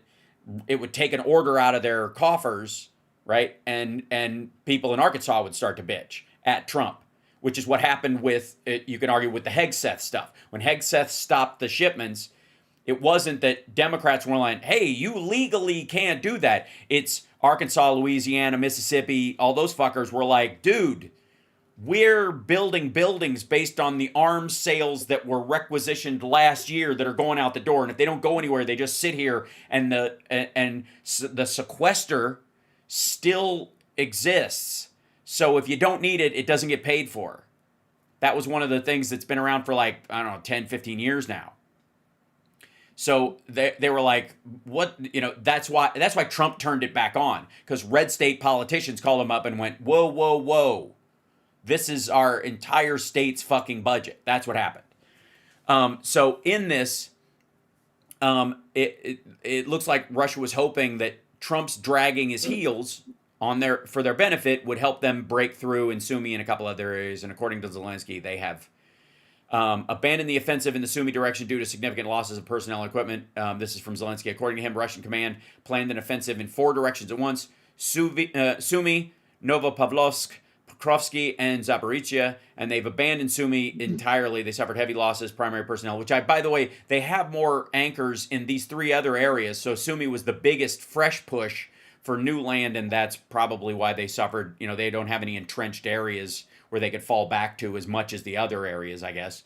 Or if they did, they lost them and then tried to regain them. But today they've abandoned this direction and transferred their resources and personnel to another direction. I believe they've suffered even more losses there, which we will see, I think, over the next 2 days. That's a misquote. We will see over the next 2 days. So, well, there's so the thing that they had been threatening, months ago, was this: we're going to have a summer offensive, and we're going to open up new front lines. And one of them was Sumy, which is actually the other side from Kursk. So they were pushing down into Sumy from the north, kind of the northeastern section, and then they were pushing west on these other front lines. And Sumy has absolutely been a failure. 100%, as Zelensky. I mean, it's widely known. They made no significant advance. They tried to stay mobile. They didn't dig in. They wanted to take as much land as they possibly could. They were repulsed, and so that's what he's talking about there. In the on the Eastern Front, they are making the Russians slow, steady kind of advances. They are still kind of trying to do the Pokrovsk, which is a kind of center of that eastern front line, Right. but they're also trying to sweep around to approach what is called the fortress city wall, Hmm. and it consists of a number of cities. Which kind of on the western side is a town called Kupiansk, and it does seem like they're making some advances into Kupiansk. But there are all these other, cities that are built for, again, like, look, I've made the point before, I'll make it again. The Russians fight over cities that were built for 60,000 people, roughly, Right. 40,000 people. They haven't even gotten to these industrialized cities that are made for 120,000 people, Hmm. 150,000 people, 200,000. And I say that not because of the population, because you could turn those places into fortresses, especially out east where they're all kind of like part of the industrialized Donbass. Hmm. So you have foundries and factories and things like that that you can turn into literal fortresses, and that's what they've done. Right. But even behind that, there are other cities that are built for 500,000 people. There's Kharkiv that ultimately, if you're headed in that direction, you want to go to. That's the second largest city in Ukraine, built for roughly 2 million people. Mhm. They're already at over 1 million casualties. They fight over 60,000 towns that are built for 60,000 people. What the hell's going to happen when you get to these larger cities, these Right. industrialized factory cities? Everybody kind of, it's the scrimmage line boys that like to look at maps and go, oh, they've gained a kilometer here or they've gained a kilometer there. And I'm sitting there going, there is no way that they have the capacity to get to where they need to go to make it worth it. Zelensky also came out today and said they expect maybe two more kind of offensive pushes before winter comes on. So maybe Right. like a couple in fall. Like today, for example, we're well out of summer in Ukraine. Hmm. It was pissing rain. It was pissing Yeah. rain today, and Right. that means the Raputitsa is coming, and the Raputitsa is the mud season, and it's going to get the earth is going to soak up all of this rain that's about to come in September and October. They might try a couple of different offensives. Obviously, warfare has changed because of the drones, but you still can't move once the Earth turns to the sludge that it's about to turn into. So I do not see them before winter comes in, and when winter comes in, that whole thing, those dynamics change as well because the ice, the ground will freeze, but also you can't move your men because they will die in the elements. Yeah. You cannot move into a place where you can entrench, and Hmm. they have until mid November. You know, Right. the whole thing. It's this narrative that Moscow pushes out there of the inevitability of Russia is just Mhm. all Yeah. 100% wrong. If it They're was inevitable, it would have screwed. happened a long time ago. Honestly, Yeah, yeah. that's the If they could reality. have done it, they would have already done it. If That's they right. could have done it, they already would have done it. And they can't do it. And it's just going to get worse and worse. And the Ukrainians are just going to keep pounding their oil industry. Yeah. There you go. That's So, standing in line. And that's now. That's yes, now that people are standing in line for 8 hours to get 2 liters of gas. that's right. Okay. What happens when it's frickin' November and it's Yes, -10? that's right. This whole thing is an absolute disaster for the Russians. It's the worst military decision that Russia has made in I don't know how long. I mean, Right. I think it's worse than the Russo-Japanese War. I think Hmm. Hmm. the capitulation at the end of Yes, the it First is. World War was Yeah. pretty devastating, but I think this is worse. And it's just the whole damn thing. It's So, just yeah. So, for people that don't know, by the way, gas prices in Russia have surged 30% in the last like 2 months. 30% in the last less than 90 days. Gas prices are up 30%. Inflation and GDP contraction has caused a rise in consumer goods costs of 10%. So 10% inflation, and the ruble isn't going as far in that situation. So they're talking about like empty shelves. We've been through this once before, but they were able to. That's when they shifted to the war economy, and the idea was that you move over to this, and you can kind of remedy that for a while because you can create this internalized engine for your economy. But that only goes so far. It's not a self-sustaining thing. It's not like a perpetual motion machine where if we're just always at war, we're always making money. Like it's this idea of this military-industrial complex to run your economy as opposed to patch holes in it, which has always been the myth about the United States. In the case of Russia, their internalized myth, I guess, is that they can float this because they're on a war footing. Well, that started to run out. Like it never was sustainable anyways. It would have worked if they were like, we'll do this for a year and then 6 more months of fighting, we're done. And this was 2.5 years ago. So, this is exactly why Tucker Fucker Carlson never left Moscow while he was in Russia. That's why he never went to the outlying areas, never went to, any of the other stuff, villages and shit like that, or even some of the places near Kursk where people were because if you were really there to pat Putin on the fucking back and tell this story about how they're doing so great and the Ukrainians are so awful, one of the ways you could do it is go down there and interview people who were displaced when the Ukrainians took Kursk. Right? You could go. That would be one of the ways you would do it as a fucking mill blogger or some asshole.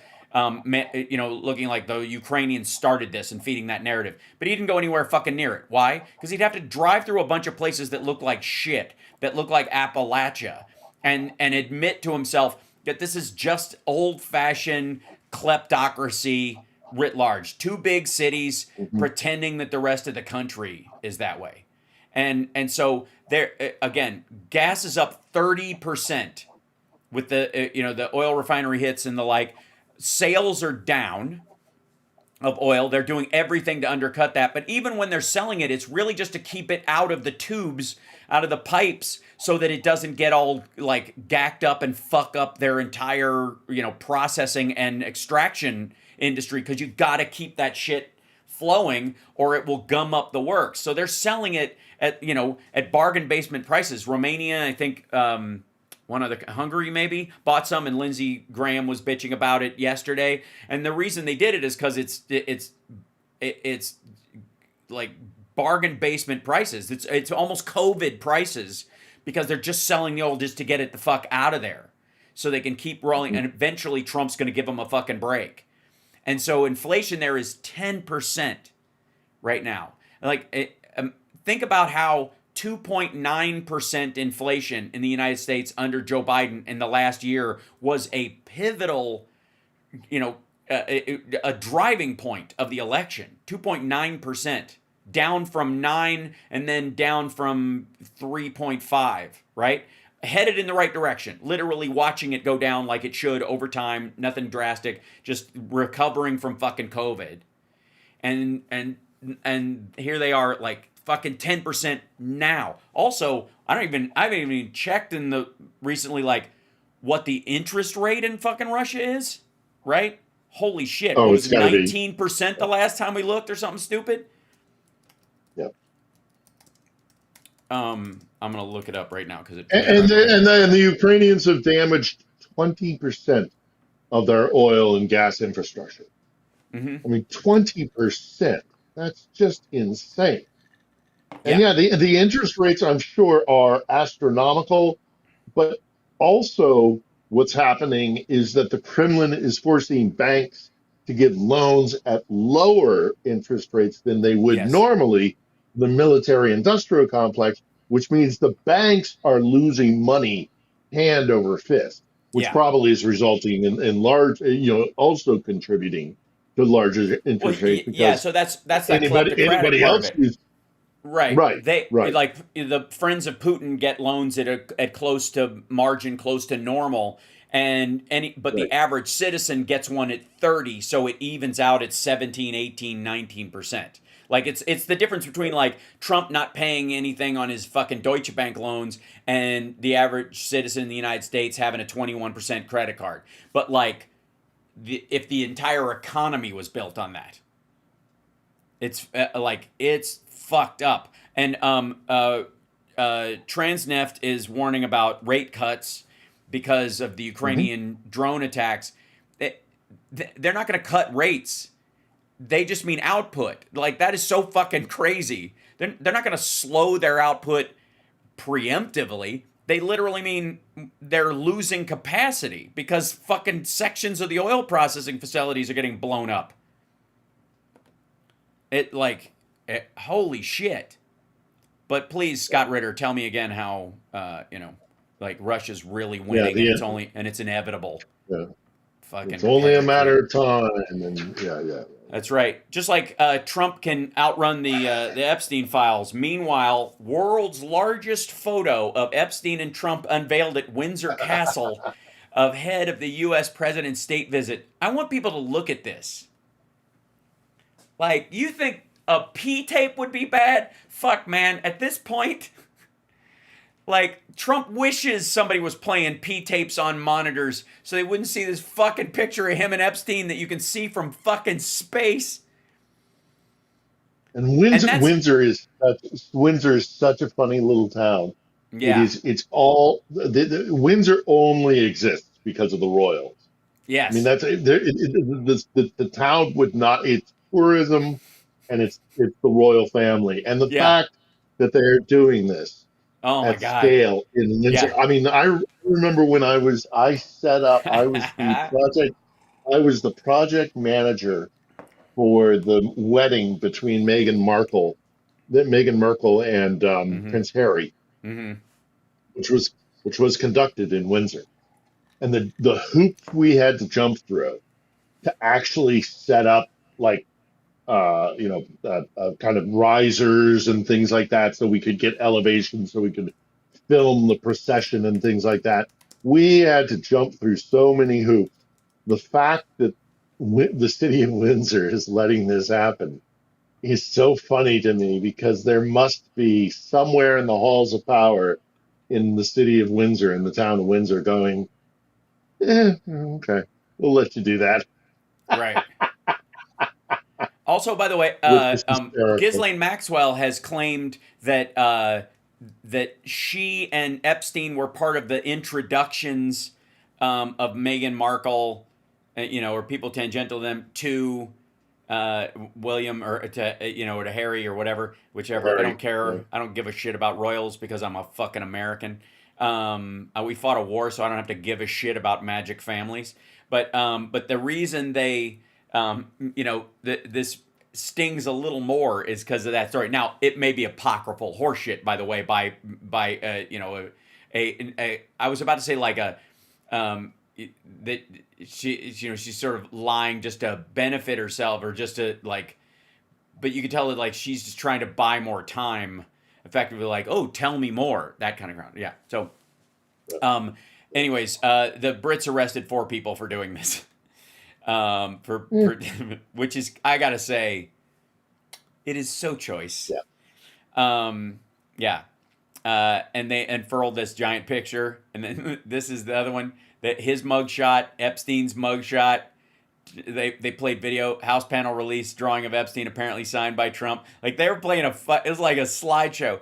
And next up, class, blunk, is a picture of them. This is Prince Andrew and him having a walk. Isn't that lovely? Click, blunk. Here's Virginia Giuffre, the woman that was taken in a picture with Prince Andrew, who is now fucking dead, who was in a mysterious accident / beating the week before she allegedly committed suicide. Why did she do this? Like, have we ever had a history of people committing suicide because royalty or people in power threatened their families if they don't do themselves in but quick? And when Jeffrey Epstein's fucking wingman is the president of the United States, you can see how somebody who was a victim of this kind of shit might take matters into their own hands to protect the people that are living and their own children. So fuck all these dudes, especially these guys and this dude and these guys, and this couple. Fucking hell. But so hats off to everybody in Britain for this. I love the way the Brits have been prepping for his visit. I mean, it's just they've literally kept him out of London. It reminds me of that last time. That last time where they had the baby Trump balloon. Or when the Scots were up at his golf club up in Scotland. Everybody hates Trump. Everybody freaking hates Trump so much. And the fact that he goes over there, because he loves to hobnob with the royals. Of course he does. He loves kind of pretending that he's got this kind of, aristocratic air about him, and they hate him. Yes. They absolutely hate him in England. Yeah. With some exceptions, but whatever. Well, whatever. Nigel Farage. Nigel Farage can, exactly. Those guys are such a minority. Even those motherfuckers. You can tell there's so many of those guys where like Trump surrounds himself with sycophants and suck-ups.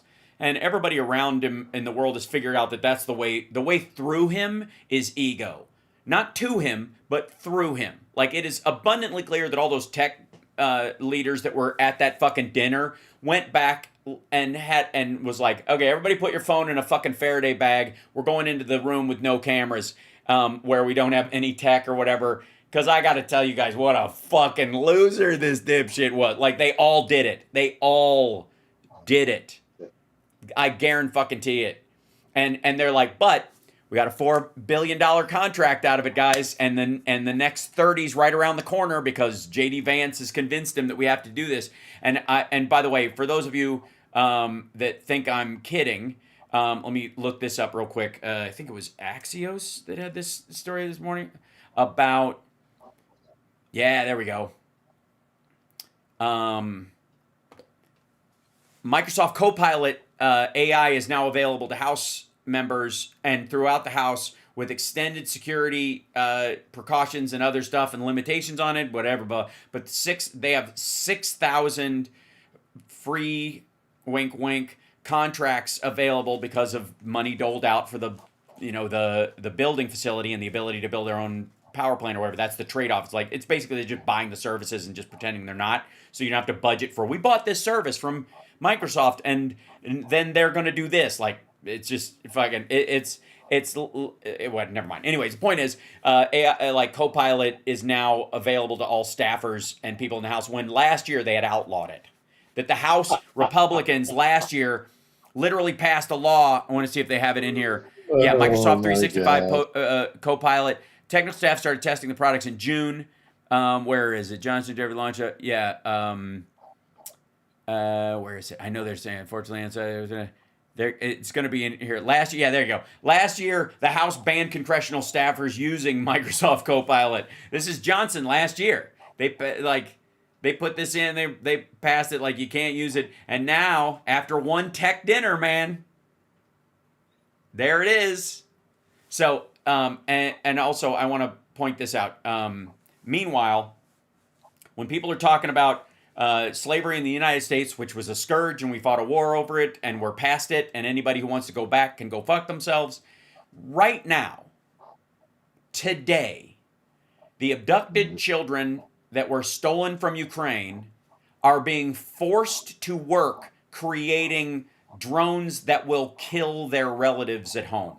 And it's like forces kidnapped children to build drones.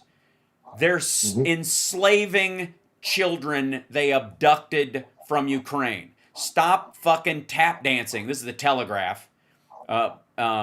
Research by Yale University reveals 8 different types of facilities, including a military base, where the children have been held. Stolen Ukrainian children were put to work in factories to produce drones and other military hardware for Russia's armed forces. The study by Yale's Humanitarian Research Lab presents details of 210 facilities used by Russia in kidnapping, deportation, re-education, and forced adoption of tens of thousands of Ukrainian kids. It outlines 8 different types of facilities, including a military base where the children have been held as part of Russia's program of coerced adoption and fostering. Yale's latest findings continue to highlight the war crimes by him. He's facing an arrest warrant as Russia, blah, blah, blah. In one case, researchers found the children who had passed through the All-Russian Children's Center Change in Russia's southern Krasnodar Krai region have been made to help construct drones, mine detectors, robots, and rapid loaders for assault rifles. They are being enslaved to make the weapons that will kill their relatives. Right now, today, not in 1619, not in 1864, not in fucking pre-civil rights era America, not in the the transatlantic slave trade that brought 6% of the people from that slave trade into the colonies in the United States and the rest of them to South America. Not then, not an argument about 3/5 of a person in the fucking Constitution. Today, fucking today, there are children that have been stolen from Ukraine that are being forced to make the weapons that will kill their family members. Now. Yeah. Now. And that, like, this is the part that sets my fucking skin on fire when people talk about, like we've been talking about with the Lincoln quote about, like, dealing with your history and having it. There's an element of perspective where accepting your history, warts and all, doesn't mean all warts all the time, which is what Russia wants of everybody else. They want them to stare at their warts so they ignore the cause, the planter wart, patient zero that is Russia right fucking now. Yeah. It steals the kids. It's making them make weapons that will kill their own family members, their own people now. And I can't stress that enough. And like the news people that cover this shit have got to start talking about these children that have been taken and the fact that they're being enslaved. That Russia is engaging in child slavery. Remember the whole thing, like how, like fucking Schindler's List, the way he saved children was by convincing the Germans he needed their small hands to help him make munitions in a factory. And so he could help them escape out of the country. But that was his argument. The Nazis were doing that. The Nazis were like, oh, okay, if you want to use children to make arms to kill people, especially Jews, we're fine with that. They made the stovepipes for the ovens. They made children make the stovepipes for the ovens. Russia's doing that now, not on the History Channel, not in black and white, today. Mm-hmm. So, Jesus and taking them to indoctrination camp, where they tell them things like, right, your family willfully gave you up because they don't care, because your family members, have been corrupted by the Nazi government in Kiev. Right. So aren't you angry about that? Don't you want to learn how to fight against the Zelensky junta? Yeah. And then they drill it into them. They make them march. They make them sing songs, right? Nationalist Russian songs. Yeah.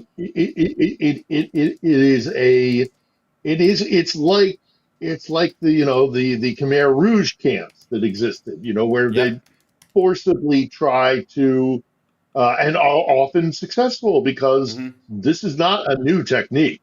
No. You put a human being under enough pressure and pain and suffering, and then tell them, it's the old, what was it? What's the John Stockholm Candy? Syndrome? Oh, wait. Yeah, the Stockholm. Well, there's the John Candy scene in what's the movie he did with Tom Hanks, where they were State Department workers. Yeah, no, you're thinking, and John Candy Spies Like Us. Like you mean? No.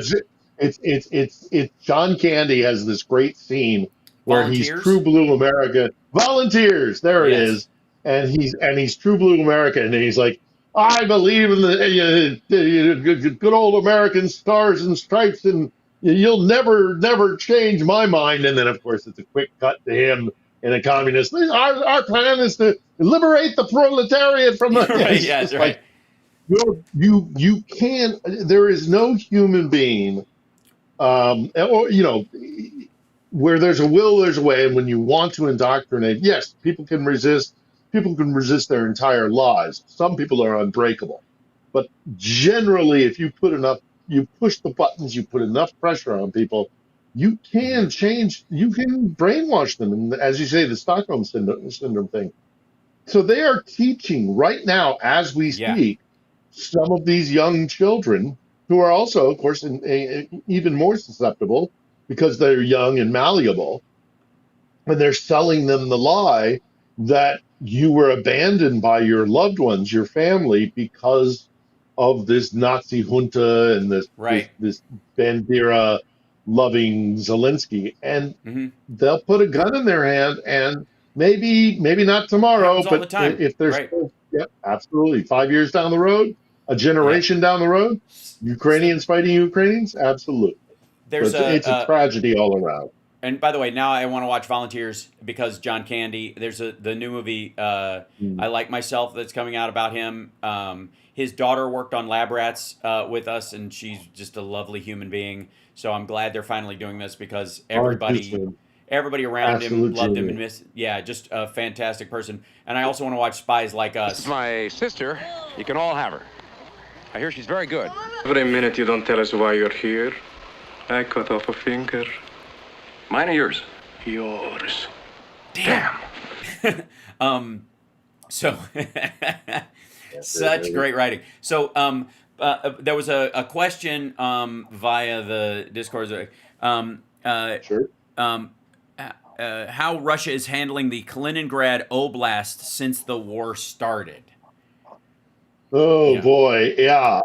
This is the Suwalki Gap. It is the Kaliningrad is an enclave on the Baltic Sea, very susceptible, very vulnerable, Mm-hmm. needs to be constantly supplied by traveling through what I believe is Polish territory, either Polish or Lithuanian territory officially, but it's cut off, and it's strategically potentially very important.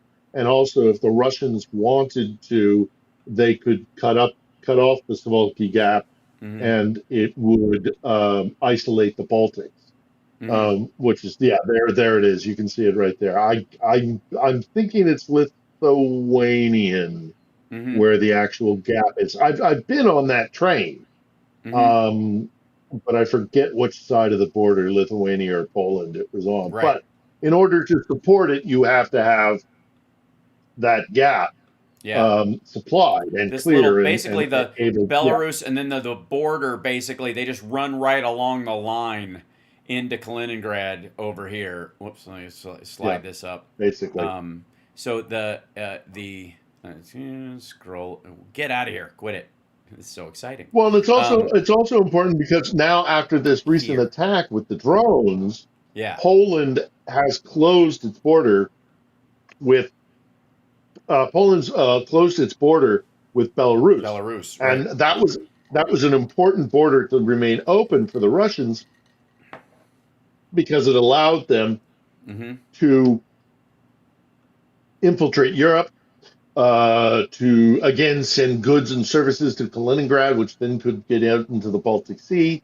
And so they are screaming bloody murder Yeah. about the Poles having closed that border.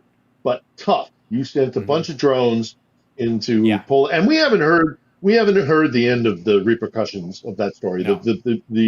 The Brits are sending troops in there. The Germans have sent air defense things in there. There's Right. discussion of some form of controlled airspace that would have like a 25 kilometer or whatever, 15 Yeah. mile line of control on either side of the Polish Mm-hmm. Ukrainian border, create kind of like a no-fly zone. The Yeah. Russians have responded that if the Poles were to start shooting down Ukrainian munitions that are flying within Ukrainian airspace, that would be a declaration of war. But of course, they're going to say You that. mean I mean, all of this Russian is munitions in Ukrainian airspace? But yeah, yeah. yeah. They want to. It has been proposed. I don't know if it's going to actually be brought into effect, but that they would set up on either side so that if there were more Russian drones that were headed into Polish airspace, that they would be able to Mhm. knock them out 25 kilometers on the Ukrainian side of the Right. border.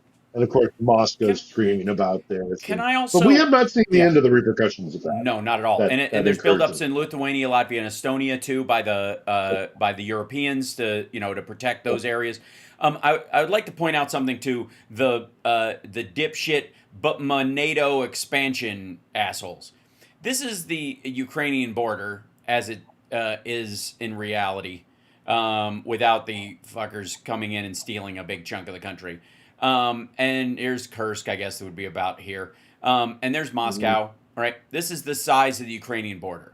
And the idea was we can't have a border that big, that close to our country in NATO, right? That was the whole thing. This whole war started, and if it has to happen, we're going to declare war on the entire world. This is the fucking Finnish border with Russia. Look at just like the fucking comparison of size. Like if you're going to talk about like look at look how big it is. Jesus Christ. And it's got seafaring ability around the outside. If you wanted to fucking attack from this side, you could take this little area, surround it with ships. Like, as far as, like, playing a fucking game of Risk, the idea that, like, Ukraine's a non-starter if it's going to join NATO, we're at war with the rest of the world, but Finland joins and they're like, get the fuck out of here. If you're worried about missile defense on your fucking border that will stop missiles coming from out of your country to the U.S., which is part of it, which is why the Golden Dome. Finland is much more functional as a place to put anti-ballistic missile, batteries via NATO and the United States to protect against a Russian incursion than fucking Ukraine is, because you've got all of Europe and they have them. You can put them in Poland and the difference between the launch vector is minimal. It's a few hundred miles. It's fucking stupid. But Finland's a bulwark. It's a fucking wall.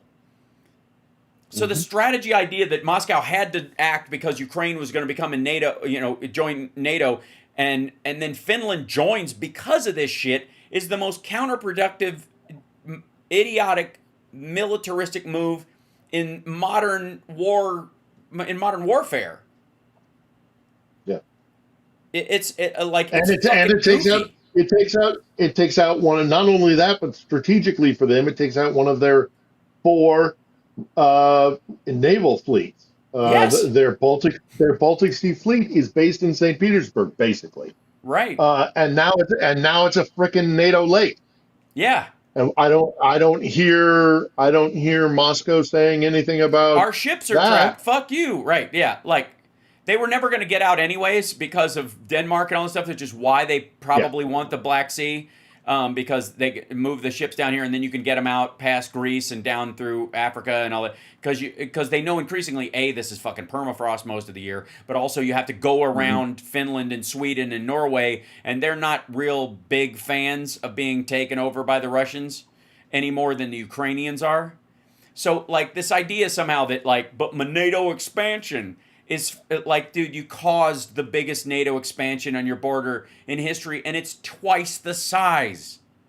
Never mind Sweden as backup. The fucking Finnish border and the locking out of the Baltic Sea port for St. Petersburg as a military outpost is you've nullified one of your biggest strategic points because you couldn't even fucking play nice. You would have had that access had you wanted to do a surprise attack on NATO at some point in the future. You would have had that ability if you hadn't started this shit.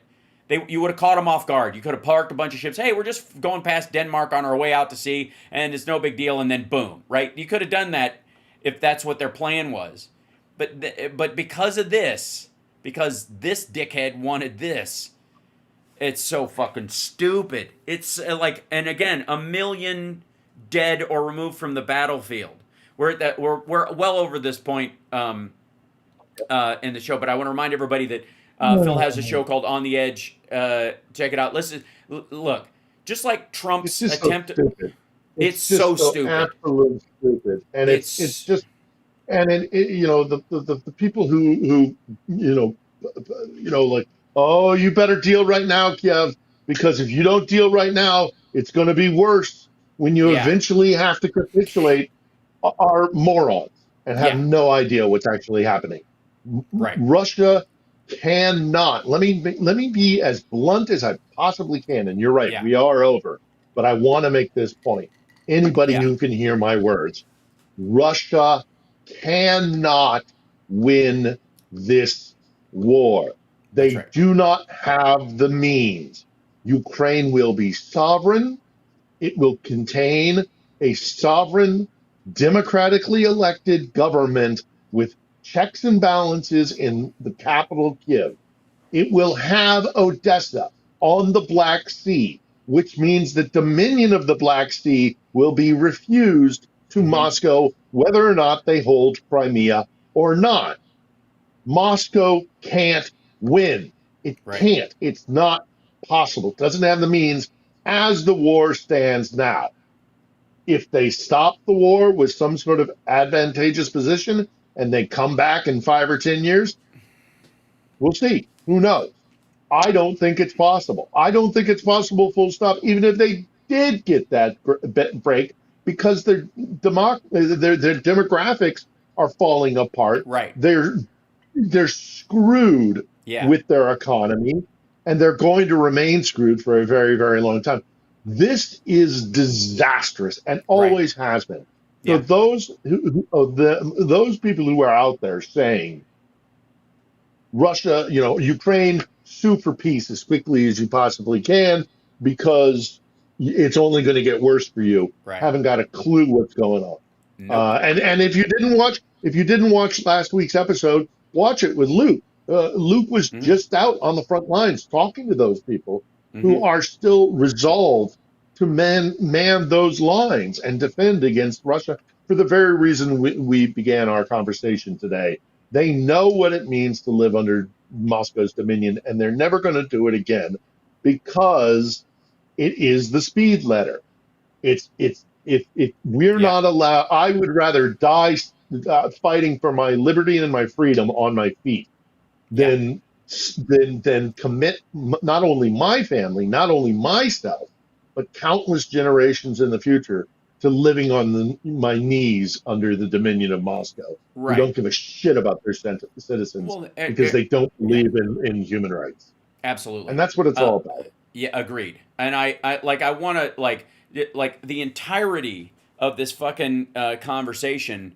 I've got to jump off too because I'm going to be on Bob Seska's show in about 15 minutes. But I want people to recognize that like Russia has no excuse, land-wise, resource-wise, for wanting anything from anybody else. Like look how big this fucking country is. Look at think of all like rare earths, oil, whatever the fuck you're talking about, and then think of the people that have been able to build some fucking architecture and a space program over time. They have no fucking excuse for being a like a burned out kleptocracy. None. It's mismanagement. It's fucked up. And the fact that here's Kazakhstan, which is mostly desert, which is wealthier than Russia right now. And think of what most people think of Kazakhstan as far as being a joke country.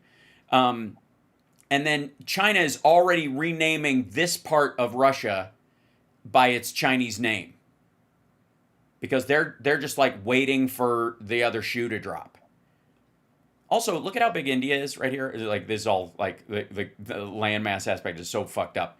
Versus Kazakhstan or the desert of China, which is larger than almost all of India. Like it is insane how, and look at the greenery in this area, Finland, Sweden, all this stuff. Look what Russia has to benefit from, like this area. The idea that you would need to steal the breadbasket of the world, like from Ukraine, because you mismanaged all this shit, is insane. The United States is special because of the Mississippi River. We are lucky as fuck that our country is divided right down the middle by a a lane where we could ship goods that come from the northern part to out to sea very easily. It's our own Panama fucking canal, and that's why the country is so like fruitful over time. We got a big chunk of desert, just like a bunch of other more. Union forever. That's Union. Right. That's right. Yep. But I just watched Lincoln recently. Yeah. So the purpose of this, like if you we have been managing to hold this shit together for quite some time, and Russia's We're so not busy. going to a civil war. No, we're not. There's no fucking way. And no matter how hard they try, and Russia is spending so much time trying to fuck up our democracy, because they can't even manage they have the size of the eastern part of the United States, this part over here, which has a shit ton of like greenery and farmland and all kinds of stuff. Even our deserts aren't as bad as like the Sudan. They don't get as hot, and so they're useful. And there's these big swaths of them that are useful, and they actually have a environmental benefit. So they can act as heat sinks and all kinds of crazy shit, making water flow through there because they melt and whatever cycle. Russia has like 5 times around Moscow in the area, the land of the East Coast, like Kentucky, Virginia, all these areas. And what are they doing with it? What? Drilling oil and fucking off. Like, it's so weak. It is so amazingly pathetic. The Russian people in the modern era, through their whether it's communism burning them down, or the czarist system, or this imperialistic thing that you talk about often, are have fucked up a free lunch. And we just got to make sure we don't do the same thing and follow them down it, because that's what they want. Everybody wants to drag them the fuck down, right? That's what they want. Anyways, appreciate you, Brett, for sticking around, buddy. brother. Yeah, I'll see you again. for me. If he ever wants to talk Ukraine, let him know I'm available. I'll talk to you on Saturday. Appreciate it, brother. All right, I'll let you go. All right, take care. There he goes, ladies and gentlemen, and thank you guys, chat room. I gotta bugger off because I'm gonna be on Bob Seska's show in about 10 minutes. I think he pre-tapes it. I don't think it's live. So I'm going to jump over to that, and I will see you guys this afternoon. Take care of yourselves and take care of somebody else. Great conversations this morning. I was very talkative during Tara's thing because I was trying to tee her up for what we wanted to talk about, and we just got to it right at the end of the show. And so I hope we can pick up where we left off next time she's on, because I think we were just, as it happens, getting to the kind of meat of it. But speaking of meat, I gotta go see this Bob Seska feller, who is big as a house. I'm telling you, I don't know if you've seen this dude, but Jesus, dude is monster, annoying, big superhero. Go be his sidekick for a minute. All right, hit that like, share the show. Appreciate you guys. Talk to you later.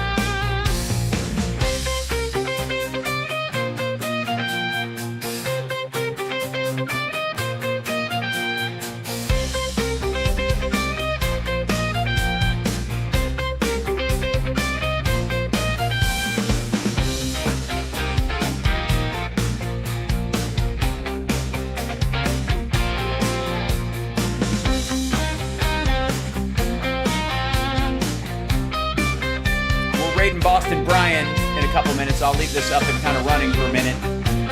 He should be up in like 10. Maybe he's already up. We'll see.